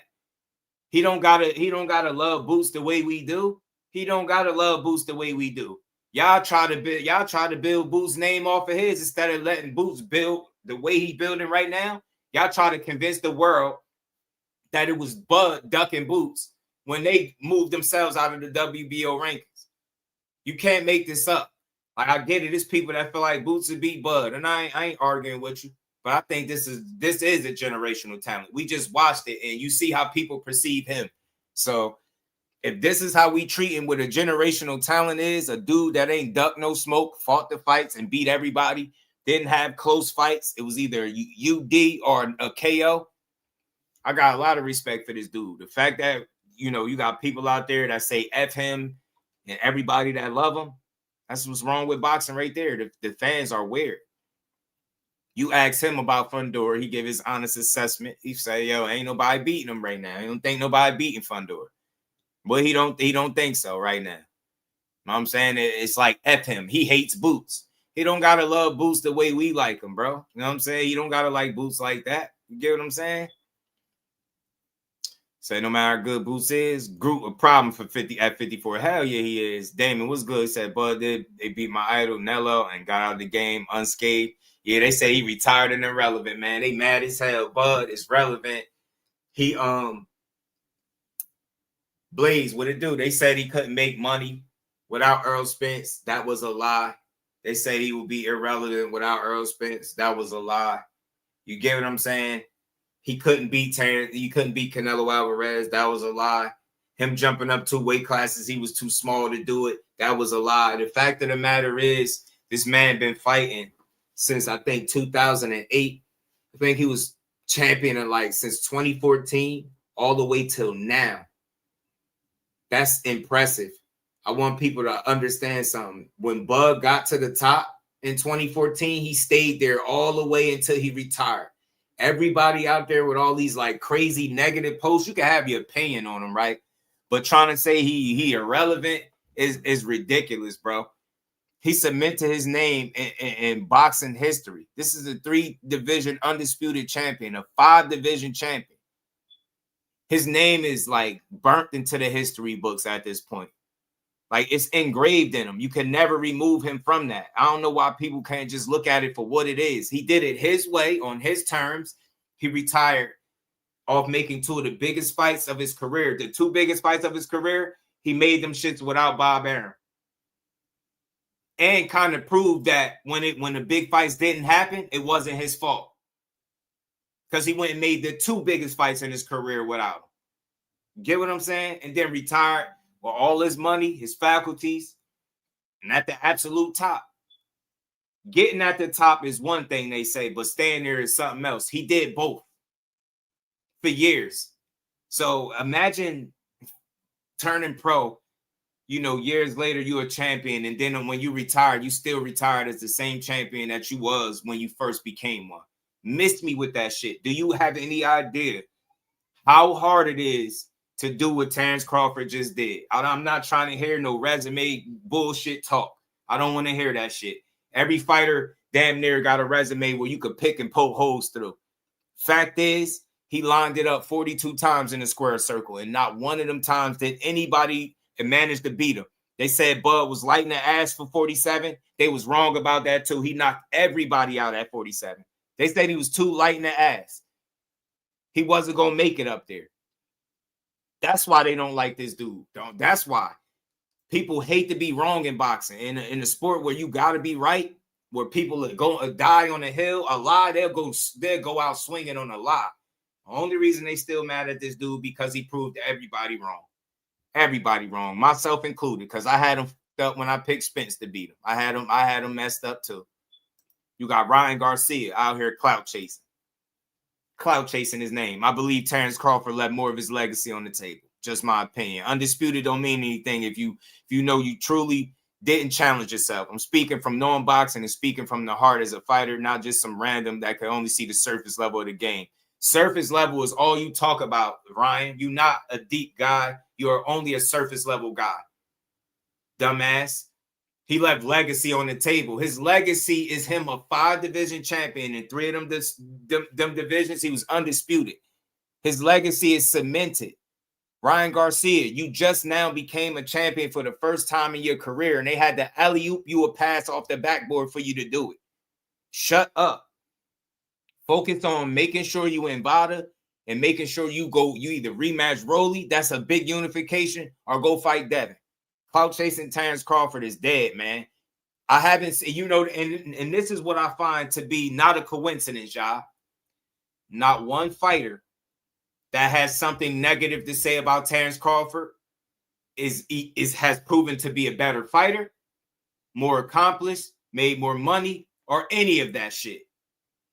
Not one fighter today that comes out negatively and speaks on Terence Crawford is somebody that's doing better than him. You think that's a coincidence, or is that math? They hating, bro. They found one of the most absolute accomplished guys in the sport, a dude that always challenged himself, and they found a way to try to knock him down a peg or two. Get what I'm saying? Roy Jones, another true goat. Absolutely. And notice, Irvin, to your point, Roy, he come out and show nothing but love. Notice, Hall of Famer Roy Jones don't got nothing crazy to say. Even Floyd, as egotistical as he is, don't got crazy shit to say about Bud, right? You got Andre Ward, Tim Bradley, like you name them. The Hall of Famers, the best fighters in the world, all respect Bud. The only ones that don't are people that are getting by off popularity more so than hard work. The Ryan Garcias of the world, man.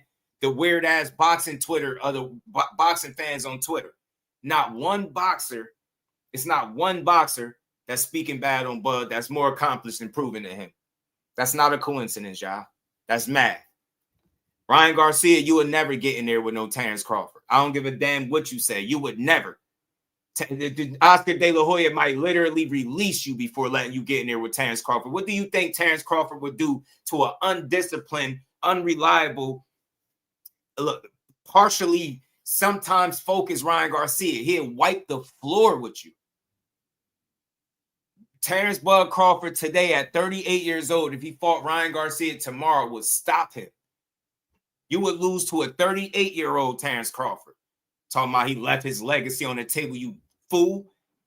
He 38, man. He not no spring chicken. It's time for the boxing world to acknowledge what Terence Crawford went through. He was over there on Top Rank where they had a bigger star and Manny Pacquiao. You ever wonder why they passed in cross? It's not no mystery, man. It wasn't trying to sacrifice no Manny Pacquiao to no Terence Crawford. That's my honest opinion off everything I've seen. They never was trying to do that. Never. And they was cool with the fact that Manny was the bigger star, ticket seller, and all that shit. And Terence Crawford didn't get the shape that he should have got. So maybe in a way, he shouldn't have re-signed with Top Rank. But at the end of the day, I think it all worked out in his favor. He got his money. He got his fights. He got his legacy. And all y'all got is a bunch of false narratives that don't stand the test of time. He literally called all of y'all out Some of y'all still hating and mad about what he did to Errol Spence. Some of y'all still mad because he beat Canelo up from pillar to post. It's not Terence Crawford that's crying. This ain't even that kind of conversation. It's people hating on the man. It's hating on the man. Hating on the man. That's weird energy, man. You got to be like a kid or something. He beat the hell out of Canelo. He probably had your ass crying too. He beat the hell out that man. He beat the hell out of Canelo. Shout out to Emmanuel. We beat the hell out of Canelo. Crawford ain't got to cry. What he crying for? He 42-0, undefeated. He had a knockout streak at 47, a weight class they said he was too small for, and he dominated it. Beat up Madrimov and then went up there and beat Canelo up too, and then retired with all his belts, faculties, his money, and at the top of the game. And that's the part they don't like. Nah, he beat the hell out of him. Canelo probably won 2 rounds. 2 rounds of that fight. That man got cooked. 10-2, 9-3 at best. He got cooked. He got beat up so convincingly that he even admitted to it. That's the first fight that Canelo lost where he didn't make a mistake, where he didn't make an excuse. And then, well, he didn't make an excuse right after the fight. He waited and made some excuses and tried to say that he was injured and if he don't give him the rematch, it don't count. Canelo full of shit. He got beat up and his handlers is on record for admitting to keeping him away from styles like Terence Crawford. So that kills anything you talking about. Eric Gomez came out and said we purposely kept him away from styles like that. You can't justify or argue that. Let me pull up this little clip from Terence Crawford seemingly responding to Ryan Garcia running his damn mouth. It's crazy. The most accomplished guy and one of the most accomplished guys in all the sport. That's the dude that y'all tend to hate on. Telling you, bro. If boxing was, if what Terence Crawford did was so easy, everybody would be doing it. Everybody would be undisputed in multiple divisions. Everybody would be 4 and 5 division champions. Everybody would be. If what he did was nothing special, everybody would be doing it. We know Terence Crawford is generational talent. We know that. It ain't even up for debate, bro. Let me find this clip with Bud Crawford, man. I'd be mad at this dude winning, bro. I seen somebody say Bud Canelo was a 7.55. I'm like, dog, the Bud hate gotta go. Yeah, left hand Manny, bro. The Bud hate has reached epic levels, bro. They don't even got a leg to stand on no more, fam. They just say anything. They just be hating. They be mad. Think about it.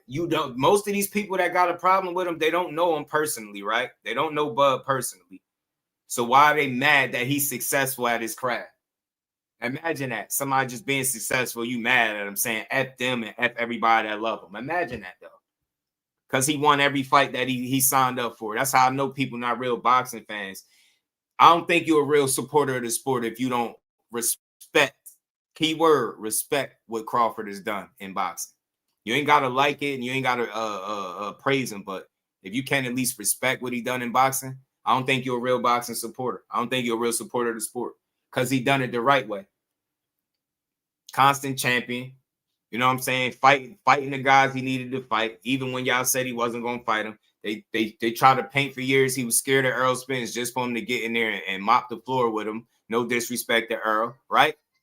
Know what I'm saying? Said Canelo was too big. What did he do there? 147 was too much. What did he do there? It's like he been proving y'all wrong his entire career. Y'all said he was chinny. Nobody was able to get to the chin and stop him, beat him up, none of that. It's like it don't work. Here we are with one of the greatest ever do it. Welcome to Sydney. Terence Bud Crawford back in Australia. It is so good to see you here, man. How you feeling? Hey, I feel great. Another flight. What's the plan for the few days while you're here? Oh, man, my man Tazzy got a whole itinerary for me. I'm just going with the flow for the time being. Mate, what did you make of Thurman Fundora? Because was that enough to potentially get you out of retirement or what? No, I'm retired, man.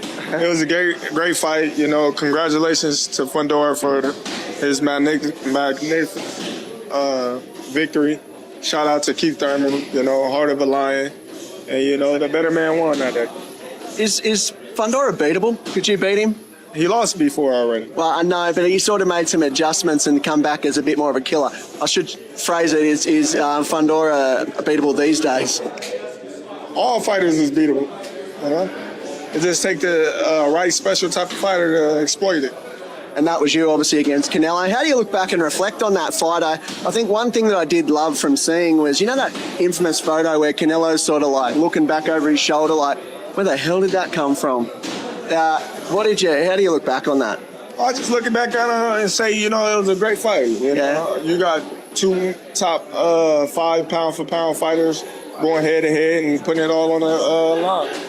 And we'd love to see you just get teased enough out of, like, Ryan Garcia's been doing a bit of back and forth with you. What do you make of that? Oh, Ryan just being Ryan. That's a massive fight. It's okay. You know, like, me and Ryan on 2 different levels. You know, so it's nothing to even, you know, entertain, really. Fucking talk about... Facts, man. People clout chasing his man name because they know he retired, talking about he left legacy on the table. Terence Crawford could come out of retirement right now and stop Ryan Garcia. I put money on it. He'd stop him. Dude ain't defensively responsible enough to even deal with somebody as versatile as Terence Crawford. You gonna go in there thinking you could rely on your speed and power, then you gonna realize this dude, what you gonna learn for the first time in your life what trumps all that speed? Timing. Then that versatility that's going to be in front of you. Then you talking about power. You're going to be in there with a guy that could punch hard with both hands. Guarantee you, he'd come out and retire right now and stop. Absolutely stop Ryan Garcia. It beat the hell out of him. They on 2 totally different levels. He shouldn't even got the right to have an opinion that negative about Crawford, talking about what his legacy is. Even with all the legacy he left on the table, you will never accomplish the things he accomplished. It's too late. You already are who you are. They had to throw you an alley-oop for you to be world champion. If you would have got it off your own hard work and getting it out the mud, you would still be searching for your world championship, your first world title, man. Get out of here, man. I don't think some of these dudes ain't even qualified to have an opinion. Levels for just a sec. You have arrived smack bang in the middle of a Tim Tszyu fight week, so I do have to ask you your thoughts on Tim Tszyu's career and if he is going to be back at that elite level. Well, Tim Tszyu had a great career. He's still going. You know, he's accomplished a lot, you know, for what, you know, his experience entail. His fight this weekend, I don't know too much about the fighter that he's fighting other than, you know, he's undefeated. Will he be back on top and become a champion again? I can't say he won't. I can't say he will. We just got to wait and see. Do you think you've said you don't think he beats Errol Spence. Yeah, I think Spence beat him. At this point in both of their career, I think Spence beat him. Who does Tim beat, though? Who can you see him beat? Can he beat any of the champions? Does he beat? Notice, if he was a Spence hater, he wouldn't be picking Spence to win that fight. He wouldn't have picked Spence to win the fight.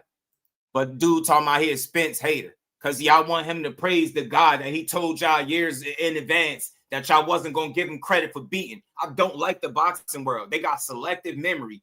He told the entire world, when I beat him, they're going to make every excuse in the book. They're going to blame the accident. They're going to say he was washed up. All that shit. They really did that and some. They really did that and some. He told y'all years before it happened. He was almost like a prophet and then beat him up. And then y'all really went and did all the same shit he said, but y'all mad at him. Get out of here, man. If he proved you wrong more than once, especially against that in that Errol Spence situation, you should respect Terence Crawford at this point. Shout out to Gavin, man. Gavin Gomes. Shout out to you, fam. Appreciate that love. He says it's a shame Bug get love all over the world, but hate from his own people. If he was from the UK, them dudes was ride or die for him, and that's absolute facts. All the hate coming from his own people. And listen, it's coming from doing the wrong shit. Shout out to Cameron Terrell. What's good, homie? He just did the best with his career. He did the best he could do for himself. And that's why people hate him. Don't tell me you don't like his personality if you don't know him. I don't care about you not liking his personality. We ain't watching boxing simply because everybody got great personalities. You watch Terence Crawford because he'd get in there and beat your ass. You watch Terence Crawford because that's one of the most competitive and successful fighters that we've seen blaze a trail in years. But instead of just calling it what it is, people mad at him for being successful. I want y'all to think about this for a minute. They mad at him for winning, nothing else. How he negotiated with Errol Spence has nothing to do with the public. How he treat the boxers that he fight with and how he choose to promote himself has nothing to do with us. It doesn't affect us at all. Fact of the matter is, Terence Crawford has never done anything that has affected you besides prove you wrong. And because people got fragile egos in boxing and they always got to be right, every single time they said something about him, they was wrong. They tried to convince you for years he was scared of Errol Spence. You see how that worked out. They tried to convince you that he was too light for 147 and he wasn't going to do good up there. He proved everybody wrong. He went on a knockout streak. They said he couldn't jump the weight classes and fight Canelo because he was too small and old. And he proved them wrong. Every time you turn around, people was picking him to lose to Gamboa. They almost got their wish when he got hurt. He knocked his ass out, proved them wrong there. He been proving these dudes wrong since the very first time he's been a world champion. And it's been since 2014 all the way till now. That's why they mad. I'd be mad too if every time I'm hating on somebody, he proving me wrong left and right. I'm a man about mine. I had Terence Crawford messed up one time, and that was with the Errol Spence fight. I don't regret who I picked and ain't ashamed of who I picked. I rock with EJ any day of the week, win, lose, or draw. But it was easy for me to understand after that ass whooping that this was definitely pound for pound the best fighter in boxing. And if beating Canelo Alvarez at his own weight class when nobody was able to do it at 168 didn't prove that, then you don't know shit about boxing. How the hell y'all feel comfortable as fans or supporters saying you don't like a guy because he's successful? They'll never come out and say it directly, but that's why they don't like Crawford. They'll tell you all the shit that don't matter. Yeah, well, I don't like his personality. And then you'll ask them, well, do you know Terence Crawford? Do you know him? No. You ever met him? No. You ever seen him face to face? No. You ever had a conversation, anything with Terence Crawford? No, but you're talking about his personality. So much for that. Notice, y'all, when it's about how he fight, they don't like how he fight. It ain't about how his style is. It's not that he boring. You get what I'm saying? It's none of that. It's the fact that every narrative that y'all drew up over the years to try to tear at his career, none of it worked. Y'all literally propelled him into superstardom. And then he retired at the top, and y'all all pissed off about it. I don't respect none of the hate that Terence Crawford get, because this shit ain't about boxing. If y'all kept it on boxing, then it'd be different. Y'all start talking about his personal life. He cheated on his girl. He ain't married. He had a baby with this one. Y'all start talking about all the shit that don't matter instead of what he showed you that should matter to a boxing fan. When it came to fighting the best, that's what he tried to do. When he got in there with the best fighters he's ever been in there with, he made examples out of all of them. Gamboa was the toughest fight he had to date. He made an example out of him. Errol Spence was supposed to be his toughest fight. He was supposed to be his first loss. He made an example out of him. Canelo Alvarez was supposed to be an impossible win. He made a motherfucking example out of him. That's why they mad at him. Let's keep going, man. Shout out to Bud, man, and the real boxing fans that can separate their personal feelings with what they see as a fighter. Like, hey, man, maybe I don't like the way he promoted himself. I don't like his interviews or whatever. But as far as a fighter, X's and O's, stepping in the square circle, putting it all on the line, being accomplished, chasing legacy, making money, being a world champion and doing it the right way, keeping your name out the papers for all the wrong reasons. The man got property. He invested his money. Like, he continues to be an example of what you should be in boxing. I don't give a damn what nobody's saying. It ain't no in between. Am I saying he perfect? Nah, but I'm saying, how do your personal feelings about somebody that you never met matter more than what he's proven to you 42 times in the ring? That's what I'm saying. Shout out to Creo the Traveler, my dog. What's good with it, bro? Check the box rec. That's what they mad at. Made so much bad on the Spence fight. Still spending since 23.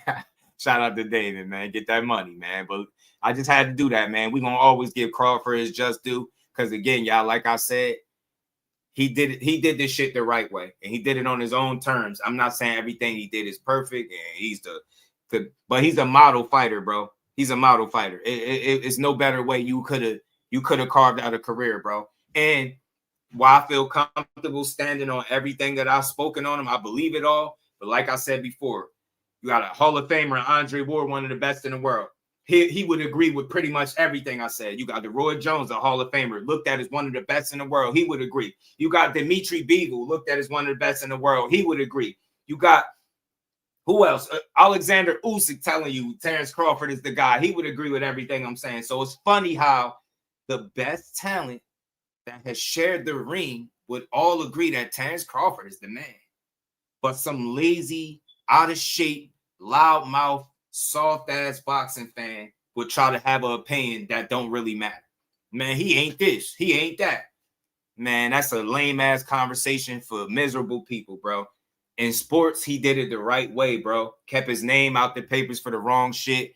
Like, you see the athleticism, like, it's bleeding over into his kids, bro. You seen his daughter lose her sneaker in a track meet, went back, picked it up, and still won the race. Like, this is the guy that's responsible for those kids. His son wrestling, whooping ass right now. Like, I don't see, like, he taking care of the kids, standing on business, being a man before anything. That's the thing. Terence Crawford ain't never got on his knees for nobody, and they hate that. You can't find him being a sucker for nobody. That's why y'all thought y'all had one when he was holding hands with Turkey. Y'all thought y'all had something.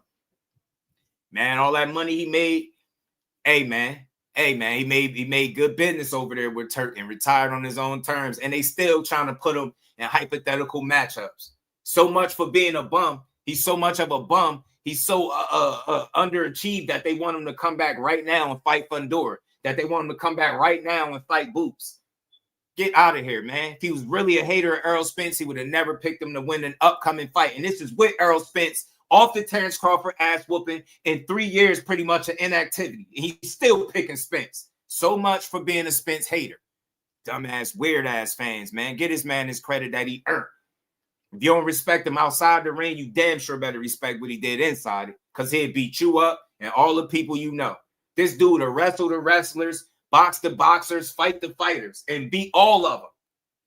Nah, bro. Jack of all trades. Shout out to Terence Bud Crawford. You know, so it's nothing to eat, bro. O-Town, shout out to entertain, really. If I can talk about levels for just a sec, you have arrived smack bang in the middle of a Tim Tszyu fight week, so I do have to ask you your thoughts on Tim Tszyu's career and if he is going to be back at that elite level. Well, Tim Tszyu had a great career. He's still going. You know, he's accomplished a lot, you know, for what, you know, his experience entailed.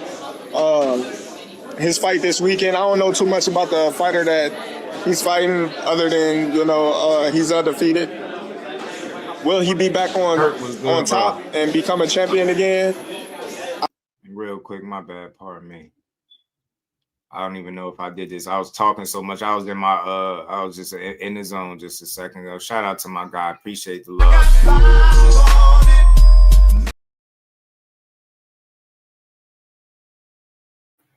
Says salute Crawford. He jammed up my man. Just my opinion. Who he jam up? Who Crawford jam up?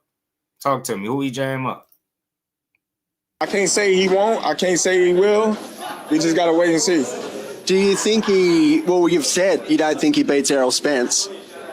Yeah, I think Spence beat him. At this point in both of their career, I think Spence beat him. Who does? And this is a more active Tim Tszyu too. A more active, way more active Tim Tszyu, and he's still picking Earl to win. So much for being a hater. Though. Who can you see him beat? Can he beat any of the champions? Does he beat Zayas? Does he beat Josh Kelly? Does he beat Boots? Should he win? I don't know. You know, like I said, I'm not the judge. You know, I'm not the one to say, you know, what he can and what he can't do. Oh. Me and my boy Tazzy had a little wager. Think about it. They claim they chased that fight for years, and they cornered Terence Crawford, and they forced him to fight. He only did what he was supposed to do. Think about it. You got people mad at Terence Crawford and don't like him, but the guy that he beat in Errol Spence told all of us, he told the world Terence Crawford was a good dude. He told the world that. And then when they seen each other, they dapped up and they, you know, exchanged pleasantries. It's mutual respect there. Why would I hate a fighter when the guy that got that shit beat out of him by him don't hate him? What I look like hating him? He ain't did nothing to me. All the man did was win, and he won. Like, he wiped the floor with EJ impressively, bro. Going in there as the underdog. Like, I don't see. Again, man, all that personality shit people be talking about. I think that should just be the low hanging fruit. We gotta find a reason to not like this dude. Giving back to his community, paying it forward in boxing, helping other fighters in their careers, like you name it, that's what he on. He represent boxing through and through, and this is the guy that they don't like. But we all know who some of y'all favorite fighters is, and I know why y'all really don't like him. Because he beat up one of your favorite fighters and he don't like the other. If him and Spence fought each other, who will win? And I had to back Spence because that's what I believe in. But, you know, I'm not the one fighting, so at the end of the day, I'm not the one that controls who win or lose. What could you tell Tim, or what could you tell him all about y'all our hating ass dudes, all y'all haters? Now he just picked Spence again. They ain't picking Spence, man. Damn, man. Y'all really think he didn't like that dude? One thing with Terence Crawford, for my money, what I watched, I never seen him make nothing personal. It was always about the ass whooping. It was always about the ass whooping. And you know why I respect him? Because everything he said, he did pretty much everything. The man was a prophet. He told all y'all the excuses y'all was going to pull out the woodworks when he won.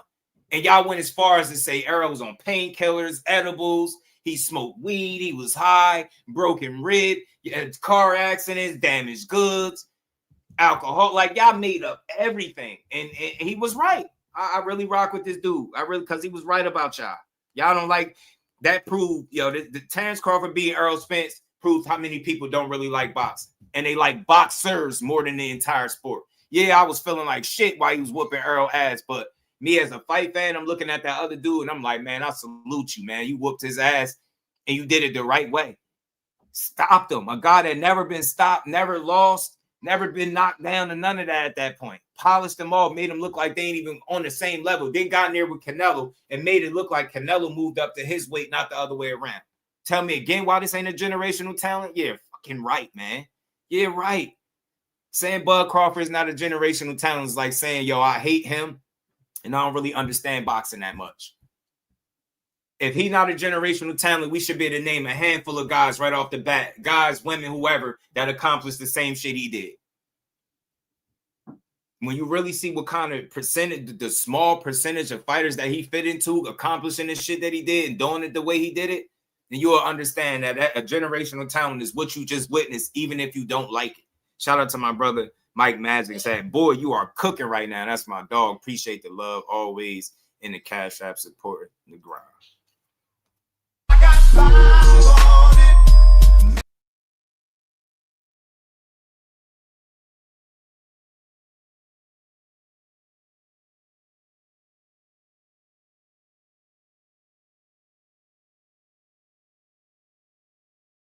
To separate like personal feelings and stuff. You gotta separate that stuff from what's actually happening.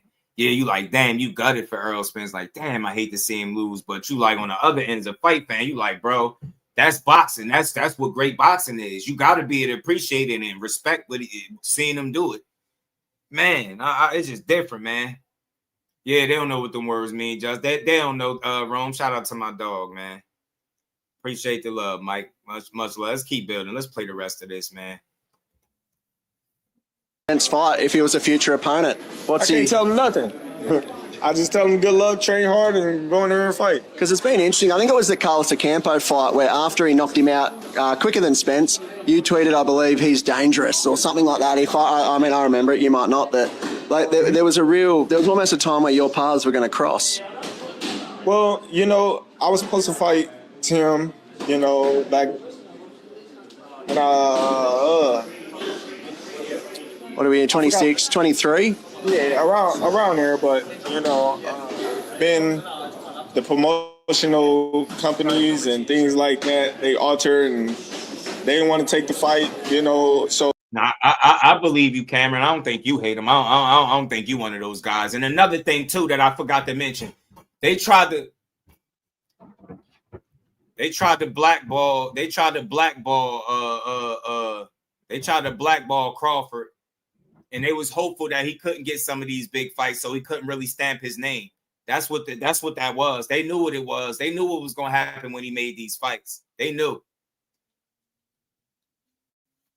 So he decided to fight Fundora. Yeah. He felt that was a better matchup and a better fight for him, so he chose to fight Fundora and he lost. So, we went elsewhere. So would you say taking the Errol Spence fight, it wouldn't be the best decision for his future? Because that would arguably mean... I think that's a good fight for both of them in right now in their careers. I think that's a great fight for both of them because it's winnable for both of them. Yeah. obviously, just finally, Boots and Xander Zayas, because these are all names that I says, people, I know you're saying retired, but the fans of the sport want to see you back. There was plenty. You got so much more in your tank, we believe, and there's so many amazing fights out there. I mean, sure, like you and Boots would be pretty good too. Listen, I'm happily retired. Those was fights that, you know, could have happened when I was active. And I wish all those fighters good luck and much success. And I'm going to enjoy watching them, you know, in the near future.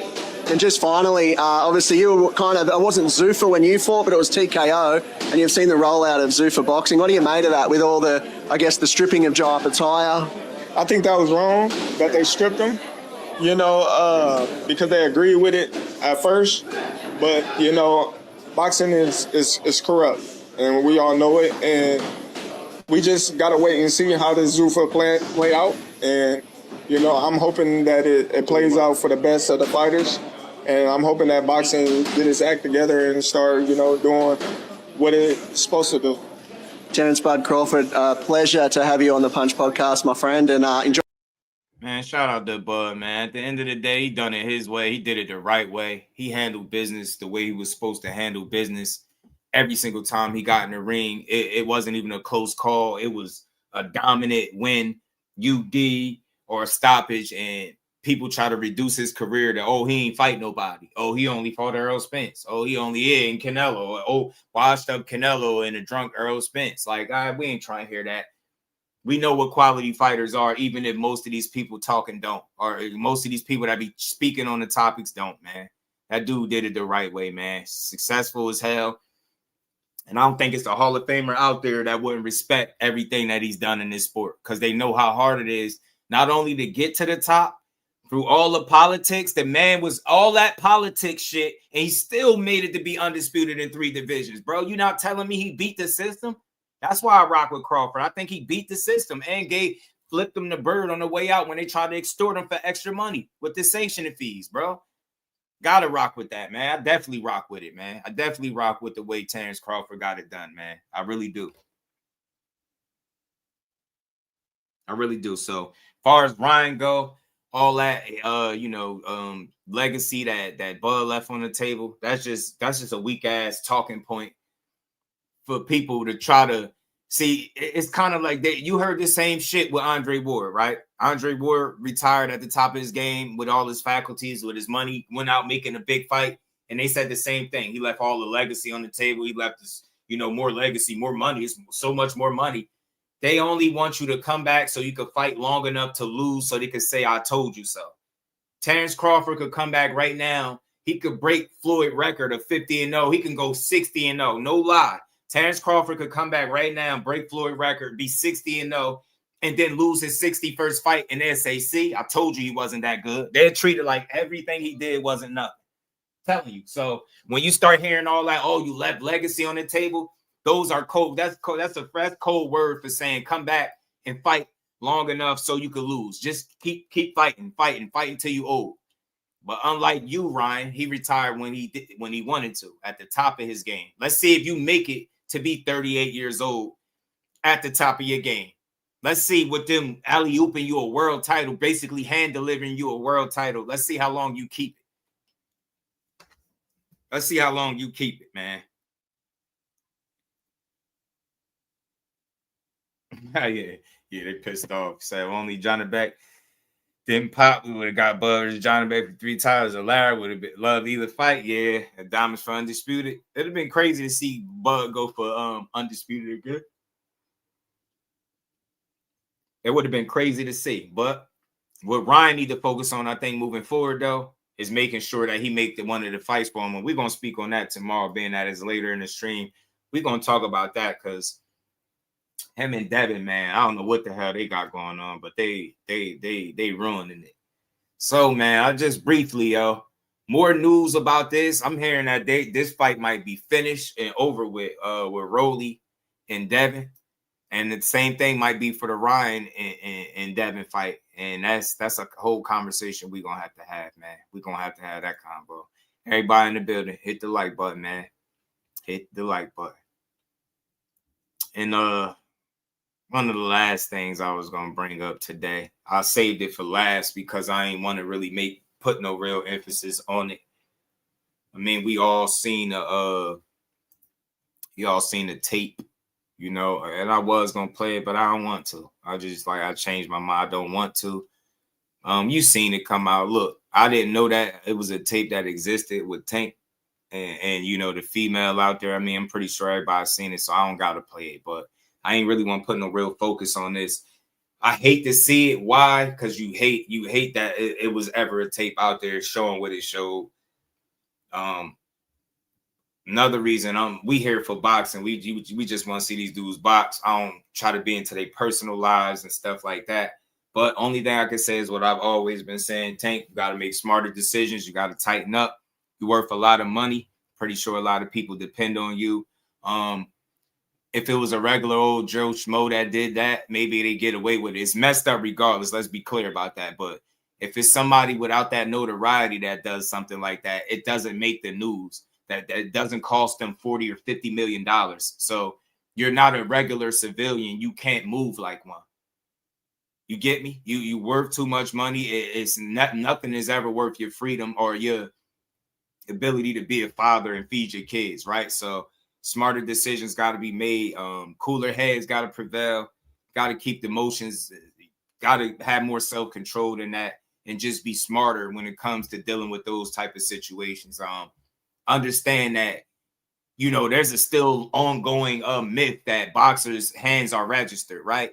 So just you being a fighter alone is going to look bad. A professional fighter grabbing a defensive woman, it's never going to be a good look for you. It's never going to be no real justification as to why you did it. So it's unfortunate that that tape came out at the time that it did. Like, look, I heard it had been out. I didn't see it. I wasn't searching for it, but I didn't see it. I thought it would have been came to the forefront and people would have been talking about it, but I guess not. But just to see it is disappointing because the conversation was shifting about Tank from that personal situation to like back to boxing where we needed to be, right?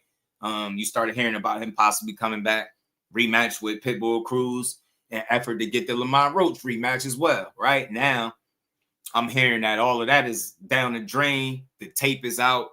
I'm hearing that they don't got no real time frame as to when they're gonna be having Tank back. They don't have no proposed date or none of that stuff. So all the Pitbull Cruz rematch, Lamont Roach rematch, all that stuff gonna kind of get put on the back burner.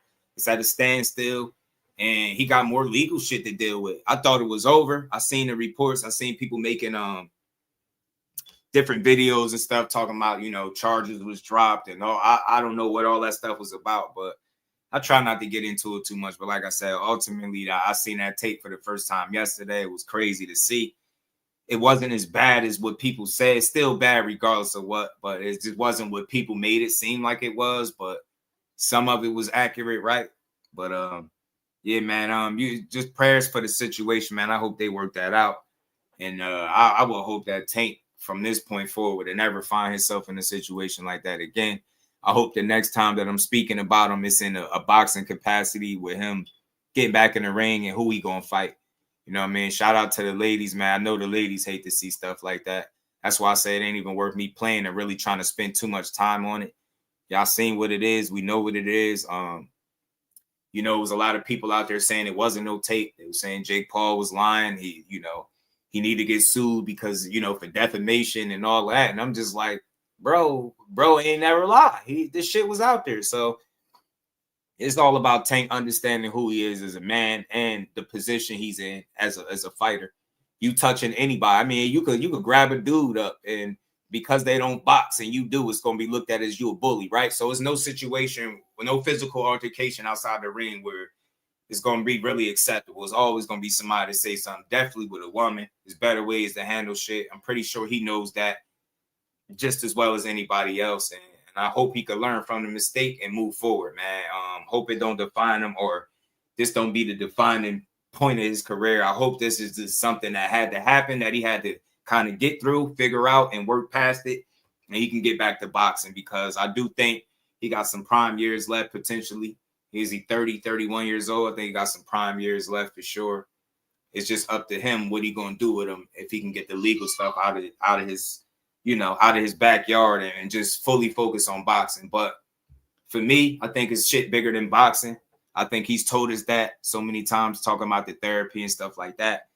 I just want to see him win in life, not just in the ring. I don't like to see people getting cased up, having to fight legal battles, domestic violence. All that stuff is messy, is nasty, is unnecessary, and it's always negative. It's never no good to come out of it. So, you know, shout out to boxing, but I hope Tank take whatever time he need to get his mind right. So if he does decide to come back to boxing, he 100% focused and ready to beat ass like we know him to do, right?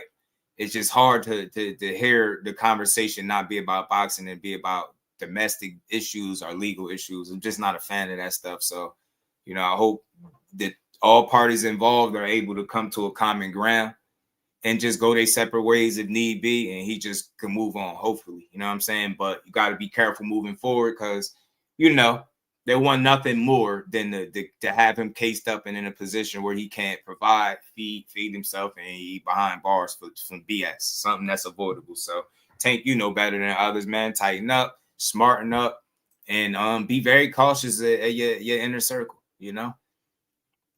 Yeah, man. Hope she can heal from it, and I hope he can learn from it. That's a fact, bro. I hope they can both resume their lives and just, you know, going about their, you know what I'm saying? Going about their day, man. Going about their careers or whatever, man. But that's one of the last things I wanted to touch on today, man. You know, we love our boxing, man. We love to see our boxers doing them things, but when stuff like this come out, there's nothing wrong with holding somebody accountable without, you know, disrespecting everything he stands for. You know what I'm saying? I feel like that man probably going through enough. I ain't got to pile on. You know what wrong is, and I hope moving forward that we'd never hear or see about a situation like this pertaining to him or any other man or especially in boxing ever. So hopefully they get past it, you know, and we can start getting back to the real conversations, boxing and rematches and what big fights. And I want to hear his fans back talking shit about who he going to knock out and stuff like that. Those are the conversations I'm here for. I'm not really a fan of the personal situations, you know, so it is what it is. That's why I just said, damn, Tank. You know what I'm saying? Come on, Tank. Tighten up, man. You know what I mean? You know they watching you. You can't afford to make them kind of mistakes, man. That's for that simple mistake possibly cost you $40 to $50 million. And I know without knowing you in your mind, you know that it wasn't worth it. You know what I'm saying? So better luck next time, better decisions next time. You know what I'm saying? But man, speaking about Fundora, man, who is seemingly becoming or looking like the man to beat at 54. It's a lot of people that feel that way. Do you think Boots stops Zayas? No. No. I don't know how Boots. I don't know if Boots stopping nobody at the high level. I think I'll point him, but I don't think he has. I don't think he's a great finisher. Finishing is an art. I don't think he's a good finisher. That's interesting, man. I think Boots a great finisher. I've never seen Boots really have somebody like hurt, ready to go, and couldn't finish him. You know what I'm saying? I've never seen that, but to each his own. Bernie's a boxer, so maybe he looking at it. Who out there could beat Fundora? Virgil, Gervonta. I think Xander would have a lot of trouble. I'm going out on a limb. He's number 3 to me. I have Virgil and Boots as the flip-flopping 1 and 2. Zayas 4. That's my top 4 at 54. 2 of those guys are fighting each other. Yeah. A tournament. That's what we want. And look, man, he got beat once before. He can get beat again. He got flaws, even though he's gotten better. It's just it's become very clear to me that if you're fighting Sebastian Fundora, you gotta have a game plan that you're able to execute. Ain't no just winging it, or you gotta have that kill shot that you're just gonna land and knock him out. Without it, you're gonna get beat. You don't have a game plan, and even with a game plan, you might still get beat. You gotta be able to execute that game plan. So he's not unbeatable. I think him and Boots could be a hell of a fight, a really big fight down the line, and not too far down the line either, especially if Boots is the win against Xander. Boots would challenge him. I just would like to see the matchup. It's a crazy freak matchup, but this is how great 154 is now with that kind of talent in it. So I'm here for it, man. First things first, Xander and Boots June 27th. Fundora just handled Keith Thurman. Pretty sure he's gonna take a little bit of time off and then get right back to it. Let's see what's next. But Fundora is, I think, has become over the last few fights the guy to beat at 54. More over Boots. Obviously, he got titles and more quality wins at the weight class. So yeah, I think it's a fair assumption to say that Fundora is the guy to beat. And is Boots the guy to beat him? We're gonna find out. Yeah, I always looked at Boots as a great finisher. I never thought he lacked anything when it comes to finishing, because I never seen him really have you ready to go and can't finish you, right? I've never seen that. But maybe, I'm pretty sure you asked Bernie here and have an explanation for it. One thing I've learned, Butcher, is always leave room for a conversation, meaning I know whatever we talk about, somebody gonna see it differently. So I would just be willing to hear him out and try to hear where he coming from, what he think he's seeing there, or what he feel like he's seeing from Boots that makes him not a good finisher. I think Boots is a hell of a finisher. I really do. And lastly, man, one last clip that we had played before we get out of here, being that we were speaking of Fundora, man, my boy Jermaine Phillips, shout out to Behind the Hands TV. My boy Jermaine Phillips did a little reenactment of the Keith Thurman fight, man, and that shit just was hilarious. Go to the body until you drop them hands. That's the start. I'm telling you, I beat the body up, man. But it comes with a price, Cameron. Like, going to his body comes with a price. So it's like, are you willing to pay that toll to go to his body? Because he's dangerous, man. So, but you're right. I do think you gotta have a consistent body attack. I think that'll help people get to him. You gotta have power and a good chin, because he will hit you. Yeah, he gonna hit you. Even if he gotta punch you from 3 feet away, bro. Shit, just ask Keith Thurman. Look how Keith Thurman was looking after the fight, in the post-fight. Hey, Meerkat over here. Who called me a meerkat? Me, bro. Okay. How you doing, bro? What's going on Man, with I'm you? straight, bro. How are you? Oh, shit, I'm barely making it. I see that, man. It's Dominic that's coming to you with Punched Out Media, man. Punched Out Media? Yeah. I never heard of that before. Man, you look like you had now. You got jealous? Man, I'm saying, bro, it's like looking at a beaver, bruise boom, bro. No, I'm 4 times German. Hey. I'm 4 times German. No, what happened out there, bro? Now, when you say what happened, what you mean? Man, you know what I mean, bro. You was just in there saying how you was going to kick his ass and take names, how you was going to change his name to Thurman Jr. and you going to be Thurman Sr. How you say you going to knock follicles out his head. So that ain't what happened? Yeah, it was the opposite. It was the opposite, so you want to know what happened? What happened? He beat the boogers out my goddamn ass. That's what happened. Man, clearly. Man, the little youngster had some shit on him, man. I'm talking about the mother. Hey, listen, beat the follicles out the top of my goddamn head. Man, you came in the ring like that, man. Don't pick that on him. You ain't say nothing when everybody else went to Turkey and did it. Yeah, I did. You did. Hey, but like I was saying though, little youngster had some shit on. You know what I'm saying? But listen, it ain't even about the fight. Fuck the fight. What's it about? It's about my daddy's watch. Hey, down that cheap watch, daddy. What you said? Hey, listen. What's up? Where that fat, nasty, sour ass referee at, bro? That stopped the fight. What referee? You know what referee? Okay, whichever one I just pull up and start choking, that's which one it is. You know the referee who stopped the fight, brother. Oh, the one you should be giving a Christmas gift to during the holidays? Well, I'm gonna give him a bar mitzvah gift for he stopped my goddamn fight when I was just finna go in. No, he saved your life when you were finna go in. Listen to me. Stop being a tinker and be a tinkerbell. No. Did you see after having 4 minutes how the crowd got stood up for me? Then they knew it was over with. They knew it was over with? Yeah. No, I'm gonna tell you, you wanna know what they knew I was gonna do? What? Flood this motherfucking ass like a faucet, huh? Man, yeah, it was my turn to get that motherfucker some melatonin, NyQuil, Z-Quil. You see what I'm saying? It was your time to go to that spittle. No, it wasn't, bro. Up, bro. Not like you think it was, you bro. You losing so much blood right now. Look, you done passed out on the cue. But listen to what I'm trying to tell you, bro. Listen. What I'm trying to tell you is, if that bitch want to sit up there and stop the fight, bro, I promise you I was going to beat some roly-poly juice out that motherfucker. You see what I'm trying to tell you, bro? No, bro. No, you just projecting, bro. I'm projecting? Yeah, you projecting. Well, let me tell you this, though, bro. What's up? Fundora know he what he did. Fundora know he can't see a baby picture of me. I would literally beat that shit out. Hey, Thurman. Hey, bro. Hey, get up. Thurman. Get up, bro. You almost Get had off me. concussion, bro. Get the fuck off me. Hit my head on this cheap ass TV. Get up off me, bro. Hey, me, bro. What you do? What you was wiping up on me for like that? I'm trying to help you, bro. Shit, I thought you was Fundora. Right, no, you were scared. But look, like I was saying, though, look. What's up? If you want for that fat, nasty, sour, fat, fucking sour, fat, fucking nasty ass referee, I'll be 5 times German. Get the hell out of here, man. How you let the monster on Space Jam kick your ass? The monsters on Space Jam? Yeah, bro. Man, nah, that big, that tall motherfucker, look, he don't even supposed to be in that weight class. That's how fucking Hey, man, calm your... Nah, they stop and let women play basketball and beat the shit out of me, bro. Calm your pit bull ass look man down, bro. I miss Karambi, bro. Man, what that mean, bro? You like a... Hey, Carissa Shield can beat you, too. Who? You. Hell nah. Beat this shit out of that motherfucking Warhol. Or Pat Poose. Shit, you Pat Poose? What you want to do, fight? Yeah. Hey, you don't want it right now. Shit, I'll beat the shit out of you and Oprah Winfrey. Fuck y'all.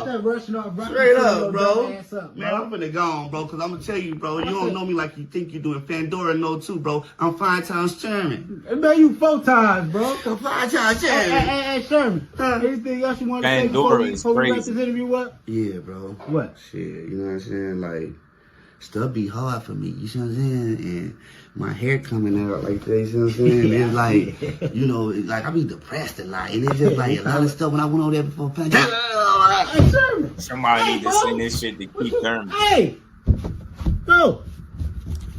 I knew you had that Carlos Boozer shit on your head, man.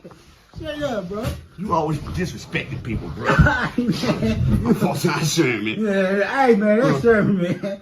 Sherman just being Sherman. Yeah, Sherman got knocked out, too. All right, cut the game. Tiger Woods mugshot now. I'm looking at him, bro.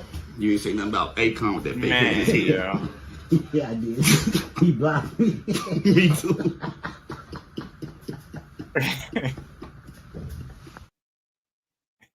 That's a blooper at the end, bro. Jeremiah Phillips is a fool, bro. That man is a fool. Shout out to Keith, man. He is a warrior, man. We might have seen the end of an era this past Saturday with Fundora putting hands all on him like that, but he said it ain't over. He said he's coming back. I respect Keith, man. Look, he's a tough guy, man. It was a tall order, literally and figuratively, like to come in off of that kind of inactivity and be the guy that active and has improved as a fighter. You know what I'm saying? He has improved as a fighter. So that shit was always going to be a risk for Keith, but hopefully that's not the last time we see him. Hopefully he could get in there with a more favorable matchup, somebody that's closer to his side so we could really see what Keith made of. Just wasn't able to see what Keith got left. That's just the wrong kind of fight to take at this stage in your career. You know what I'm saying? It's so real. At any point, Fundora going to be dangerous, let alone if you only had 2 fights in 6 years and one of the 2 fights is the current one that you in. So against Fundora. So just a tall task, a tall order always, like figuratively and literally. Like it was going to be a tough task for Keith to get through. But he went out there, he challenged himself at 37 years old. He fought a guy that I know dudes ain't in a rush to get in there with. As old as he is, he went out there and gave it everything. He didn't quit. He finished the fight on his feet. But Fundora had that man crying blood tears. It was looking crazy. So Fundora potentially is the guy to beat at 54. You know what I'm saying? Until him and Boots get in there, it's going to be really hard. It's going to be hard for anybody at 54 to beat him. But if I could see a Jerron Ennis and Sebastian Fundora fight in 2026 or something like that, get it to me. Yeah, man, Fundora is he got better. He one of them situations where he got better after the loss. He got more discipline behind his jab and sticking to his boxing, and he stopped giving up all his physical advantages and start making you work to get in position, and that's making him a headache to deal with. Make it all that reach 80 inches, and then when you come in close and you go to the body, he can catch you with an uppercut or punch you from 3 feet away. Like it's like really pick your poison, but you got to have a game plan put together for that dude, or you're gonna lose. Yeah, he was. He don't do that no more. Yeah, Blaze. Yeah, he don't do that no more. He don't do that no more. Yeah, shout out to Cameron, man. That's my guy, Jeremiah Phillips, right there. But so we'll see, man. 54 on fire. Xander said he gonna rip out Boots' heart. Boots say he gonna win however he need to. You know, Crawford say he's retired for good, even though they still hating on him. I'm glad he retired. I don't even think he need to come back to boxing. All they're gonna do is hate. And Tank, man, tighten up and get your ass back in that square circle, man. But if you can't, man, go get the therapy you need and make the most out of the money and the career and the legacy that you left behind already, you know? barrage you with the set. Yeah, and he get good leverage on the shots and uppercuts, so it make it hard to deal with, man. But shout out to everybody. I appreciate the love. Hit the like button, y'all. On the way out, sub to the channel, support the grind. Appreciate everybody. Another dope build in the books. We gonna be back tomorrow to build on this boxing. It's a lot more we're gonna talk about that we ain't get to today, but we gonna get to it. Overall, let's see it, man. 2026 has been delivering so far. I mean, I'm enjoying this shit, and I think it's gonna get even better. So let's see, man. Fundora, the final boss at 154 for now, man. He is, bro. He is. He the final boss. Let's see if Boots or Xander is the guy to beat him. I like what Chris Algieri said, how he flip-flopping those guys. So let's see. Man, I think he's beatable, but it's going to take a hell of a game plan and fighter to beat him. Straight like that. So shout out to everybody in the building, man. I appreciate the love. Make sure you hit the like button, sub to the channel, hype the live on the way out. And we going to be back tomorrow to build on this boxing like we always do, man. So with that, much love to everybody in the building. And I'll see everybody tomorrow. Peace. Representing Brick City, Finding those levels too. Look at that 4-punch combination. It's a masterclass right now from Shakur Stevenson. That's what you're seeing. A masterclass. And Shakur meeting them with straight left hand. Oh, and there's a knockdown score with the left hand.